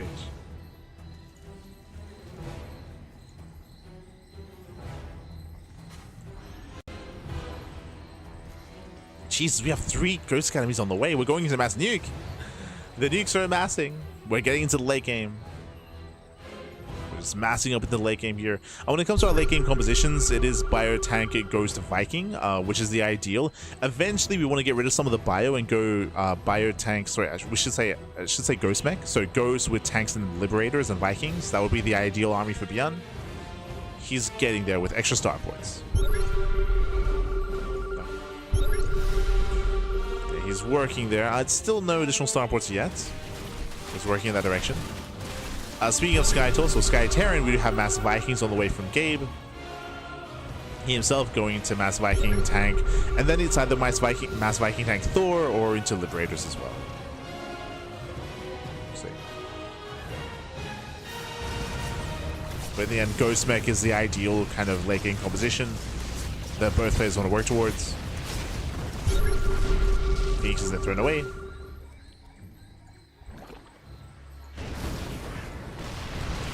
Gabe is spreading himself thin. I'm worried about this tank line. Okay, Classic is here to support. No Tempest yet. We do have a nuke. A nuke on the tanks. Gabe, does he notice? We have a line of nukes. And Gabe does notice. Okay, does pull away. I say Gabe notices, but Classic noticed and he pinged him. Oof. Smashing up some Hellions. Skytos pushing forward. We have another nuke on the army. Does he notice? Oh, nuke is denied. Okay, nuke is denied. Vikings, they shut down the Broodlords. Oh my god. Fungals to help. Storms is zoning away. Yeah, Storms is zoning away. And Classic and Jesus. Classic and Gabe. They're breaking through. Yeah, they're snowballing out of control. We are running out. The nuke! Jesus. The nuke was denied. Calm down. I noticed towards the end. The layered nuke spat. Calm down. No more storms. True. Yeah, no more storms. Classic is on his own. Yeah, Classic on his own. We did see the Gabe. His armor was softened up. Brutal parasite bombs. And the carriers are barely surviving. They're holding on. Another nuke. Classic has to pull away. Jesus. Nukes everywhere. Army does pull back. Massive Fungal, all the Vikings! Yeah, Gabe, he gets caught. Gabe gets caught out, loses almost every single Viking. No Thors. Mentioned earlier here that we have Thor tank Viking, no Thors. Every Viking goes down. Rough trades here for Gabe. Gabe, oh jeez, okay. Thought it was making Marauders for a moment there. But Gabe, he does plummet in supply, so has a ground army, true. Meanwhile, there's only 2 Broodlords. We do see that Solo doesn't really have much to work with. That's the reductions. Gets 1, 2, 3. 1 carrier goes down. There's still 2 Broodlords remaining. Nuke on the army. Down to 1 Broodlord. Gabe! No, he doesn't notice! Oh my god, he kills the ghost. That does kill the ghost. This time he has to pull away. This time. Oh no! No! Classy doesn't notice. The nuke! Doesn't connect. Whew. Grazing 1 carrier. Does graze the 1 carrier. Ay, ay, ay. I think that was the final nuke, actually. Okay. Yeah, that was the final nuke. Oh, wait, sorry. There's 1 more. I was looking at Gabe. There's 1 more. Once again, nice power bomb. This time, Gabe does split. Another nuke on the main army. Ghost is targeted.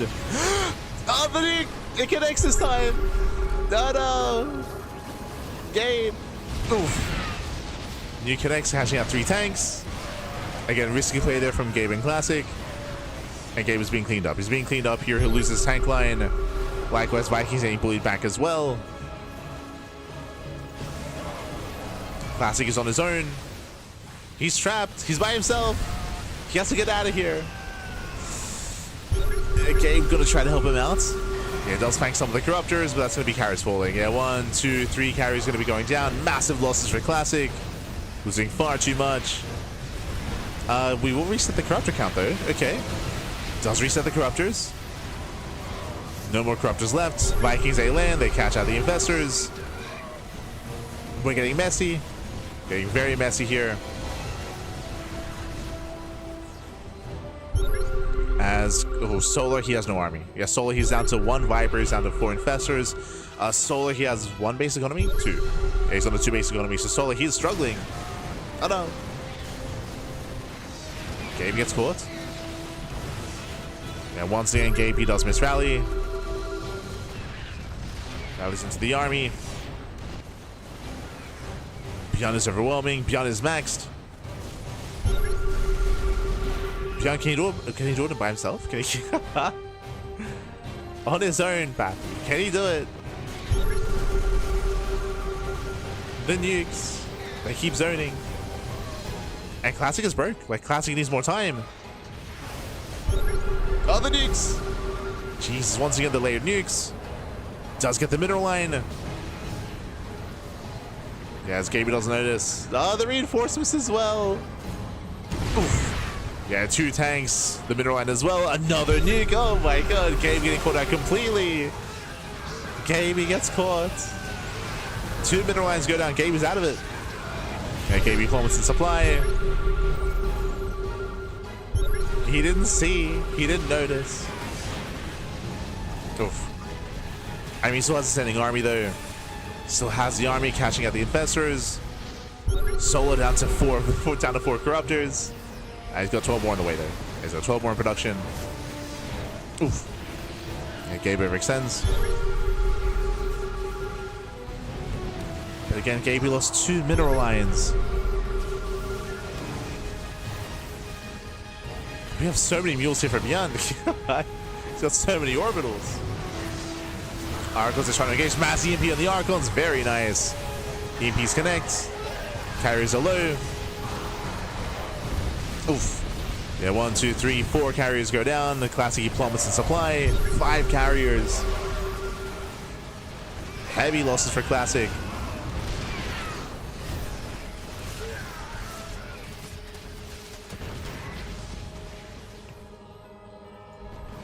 Gabe's muling. He's muling his heart out right now. Muling as much as he can. Gabe is trying to claw his way back into this. He's trying to. Until then, Classic's on his own. Nice storms. Some nice storms. Gabe is on the high ground. Nice tank shots out of Gabe. Very nice. Okay. Gabe catching out the tanks. It's coming down to the wire here.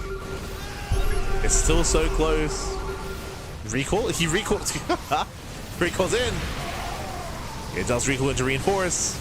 Massive storm with the Marines. That was a crazy storm. There is a power bomb. Oh. Yeah, power bomb on the main army. Catching out a couple of Vikings. Vikings, they get caught. The carriers are trying to hold their own. They're still holding on. Classic, can he do it? Can he break through? It looks like they have. Looks like, yeah, these bases are going down. Beyond is losing his economy. He needs these bases. Down to one, down to the planetary. Oh, tanks are exposed. Yeah, tanks are exposed. Gabe losing one. Can he get the other? Barely saves it. Barely does save it. Yeah, the tank is saved. Carriers are exposed. Takes on one. We're still getting messy. Yeah, 1, 2, 3, almost 4 carriers going down. Heavy losses for Classic. Did they overextend?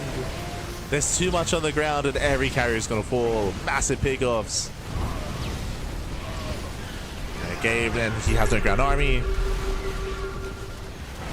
Oof. Down to 1 carrier. Beyond, has he done it? The tanks are exposed. Tanks are exposed. Zealots are coming in to reinforce, just barely. Do we have detection? We do. We have the skin. Oh my god. It's still so close. So Beyond might just do much. He might just do much. Like, Beyond is just rallying across. Beyond is breaking through. Bit of a missed rally here from Gabe. Yeah, it's too close. He just can't siege. Like, Gabe, he cannot siege these tanks. He pulls back to the planetary, though. Okay. The planetary holds. Beyond still has mining. So does Solar. True.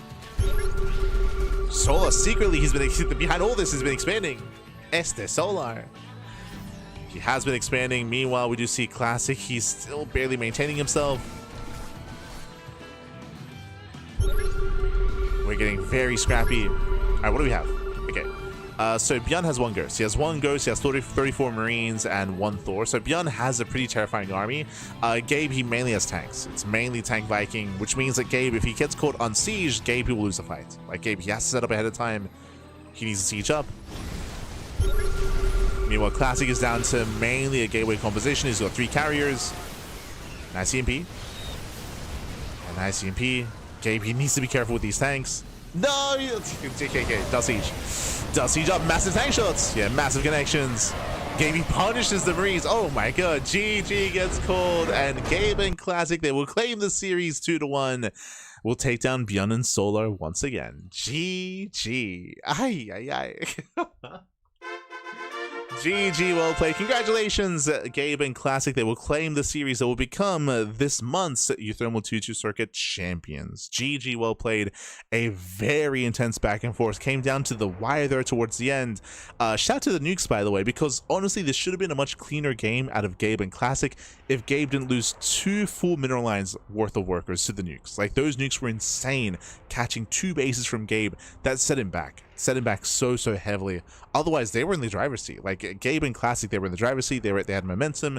They were claiming it then and there, but alas, those nukes were insane. Not just that, but the fact that to see Beyond go into triple ghost academies, to go into mass nukes and just have layer upon layer of nukes, those weren't the only connections. Like, he did land some nukes on Gabe's tanks and even grazing some of the Skytoss as well. There were so many nukes throughout that game, and in the end, they did pay for themselves. They were worth it. But just barely, we saw that Solar, he got knocked out early on. If you remember, like, Solar, he lost his main army early on. He was being denied expansions, and Solar had a bunch of bases towards the end, but that was only towards the end. That's why Solar was almost a non-factor for a big part of that fight. He did have a couple of spellcasters here and there, but he was never really able to build up his main army. It was Beyond that was holding the line for a long time there, and GG.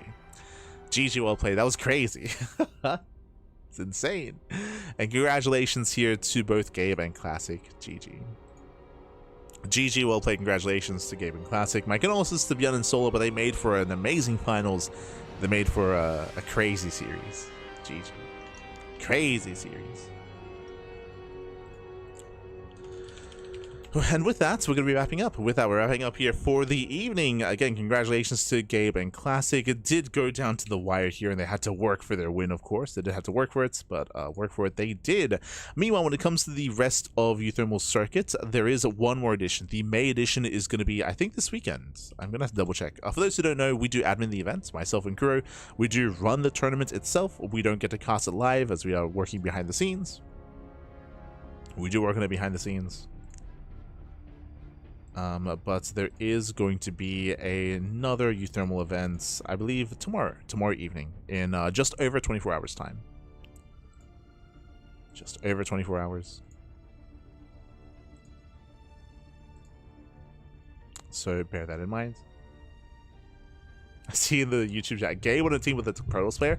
I think what I loved, I don't know if Gabe saves his VODs, but if you do have access to Gabe's VODs, if they're on Twitch, Gabe did stream his POV, and because I was running the event, I was listening in. I had like a bunch of the streams on, like Gabe's stream, Yakov, Shameless, uThermal, like whoever was streaming their POVs, and honestly, Gabe's stream was really wholesome. I loved it. Like he was giving Classic so much praise. Like every game, like he was like, "Yo, Classic is insane." Like he was giving Classic so much props. It was very wholesome, very wholesome. Like whenever like a fight would occur or a defense would happen, he like, yo, Classic is holding, he's doing it. He's like he's doing it on his own. He's crazy. But yeah, Gabe, he was giving a lot of praise to Classic during their stream, during his stream during this tournament run. So I do recommend it. Again, he sets aside the animosity for the 2v2s. True. But yes, this so tomorrow in just over 24 hours time is going to be the May edition. Once again, we won't cast it live. We do run the events. We'll work behind the scenes, but we'll be casting it via replays after the fact, at least here on this channel. Otherwise, you can watch it live over on uThermal stream. Esther uThermal, and again, the May edition is going to be the final monthly before the main events, before the playoffs. So that's going to be the final event for players and for teams to actually accumulate points to actually make it in and be invited into the playoffs itself. Oh boy. So best of luck to all the teams. Best of luck to all the players. Otherwise, we're going to be wrapping up here for the evening. When it comes to the rest of our schedule here, as you can see, our next broadcast should be tomorrow. That's going to be GSL, the GSL round of 12 Group B. For those who are unaware, we actually live casted GSL. That's why you can see the GSL logo on Wednesday and Thursday. We were live casting GSL, but we live cast not on Twitch, not on YouTube. We live cast on Soup. GSL is run and organized by Soup. There you go. But GSL is is organized by Soup, so we can only cast it live over on the Soup platform. We can show the VODs over on YouTube, and we can reveal the VODs 48 hours later. That is the restriction, that is the limitation. So that's why we have to wait 48 hours, and then we can reveal said VODs. So this morning was the Group A rebroadcast, and tomorrow morning is going to be the Group B rebroadcast. That'll be in around 12 hours time. 12 hours. We got you with GSL Group B. And once again, next week, we're going to be live casting the GSL round of 8, Group A and B as well. We'll be live casting over on Soup. So if you want to tune in to our live coverage of GSL, you can tune in there. Otherwise, the VODs will be available on Twitch and YouTube after the fact. Will be available. Otherwise, again, it's going to be a busy week of StarCraft. We have the Patch Clash, we have the Wardy TV Monday, we have Sparkling Tuna Cup on Tuesday, we have StarCraft Evolution League, and the Podcast as well. For those that are curious, you might be regulars here, might be wondering, hold up, where's Tuna Cup? We do have Sunday evening off. Well, Sunday evening is off because of RSL. We don't want to clash our tournament with RSL, with the Rival StarCraft League, which is actually going on right now as well. So we don't want to clash with our open tournament. So Tuna Cup has been moved to Tuesday to avoid clashing with the RSL. Just as a heads up. So we have a Tuesday Tuna Cup instead. And if you want to help support us, and if you want to help support our tournaments, you can do so via Patreon. Our Patreon does fund our tournaments on a regular basis. It funds the Sparkling Tuna Cup and our amateur tournaments as well. Likewise, if you want to tune into the VODs of our streams, if you missed out on GSL, if you missed out on Kung Fu Cup, or more uThermal 2v2, or StarCraft Evolution, or Pegasus Cups, it's all over on YouTube. So do check it out there. Otherwise, thanks for watching. Thanks so much for tuning in. We're going to be wrapping up for the time being. We'll be heading off. Socials. Patreon. Beautiful. Could be heading off for the time being. Enjoy yourselves. Again, there's RSL that's ongoing at the moment. I believe Wardy's hosting his tournament. Plenty of other streams that are ongoing at the moment as well. So do check them out, do support them, and we'll see you guys tomorrow for the GSL rebroadcast. See you tomorrow. See you then. Ciao, papi, ciao. Hasta luego.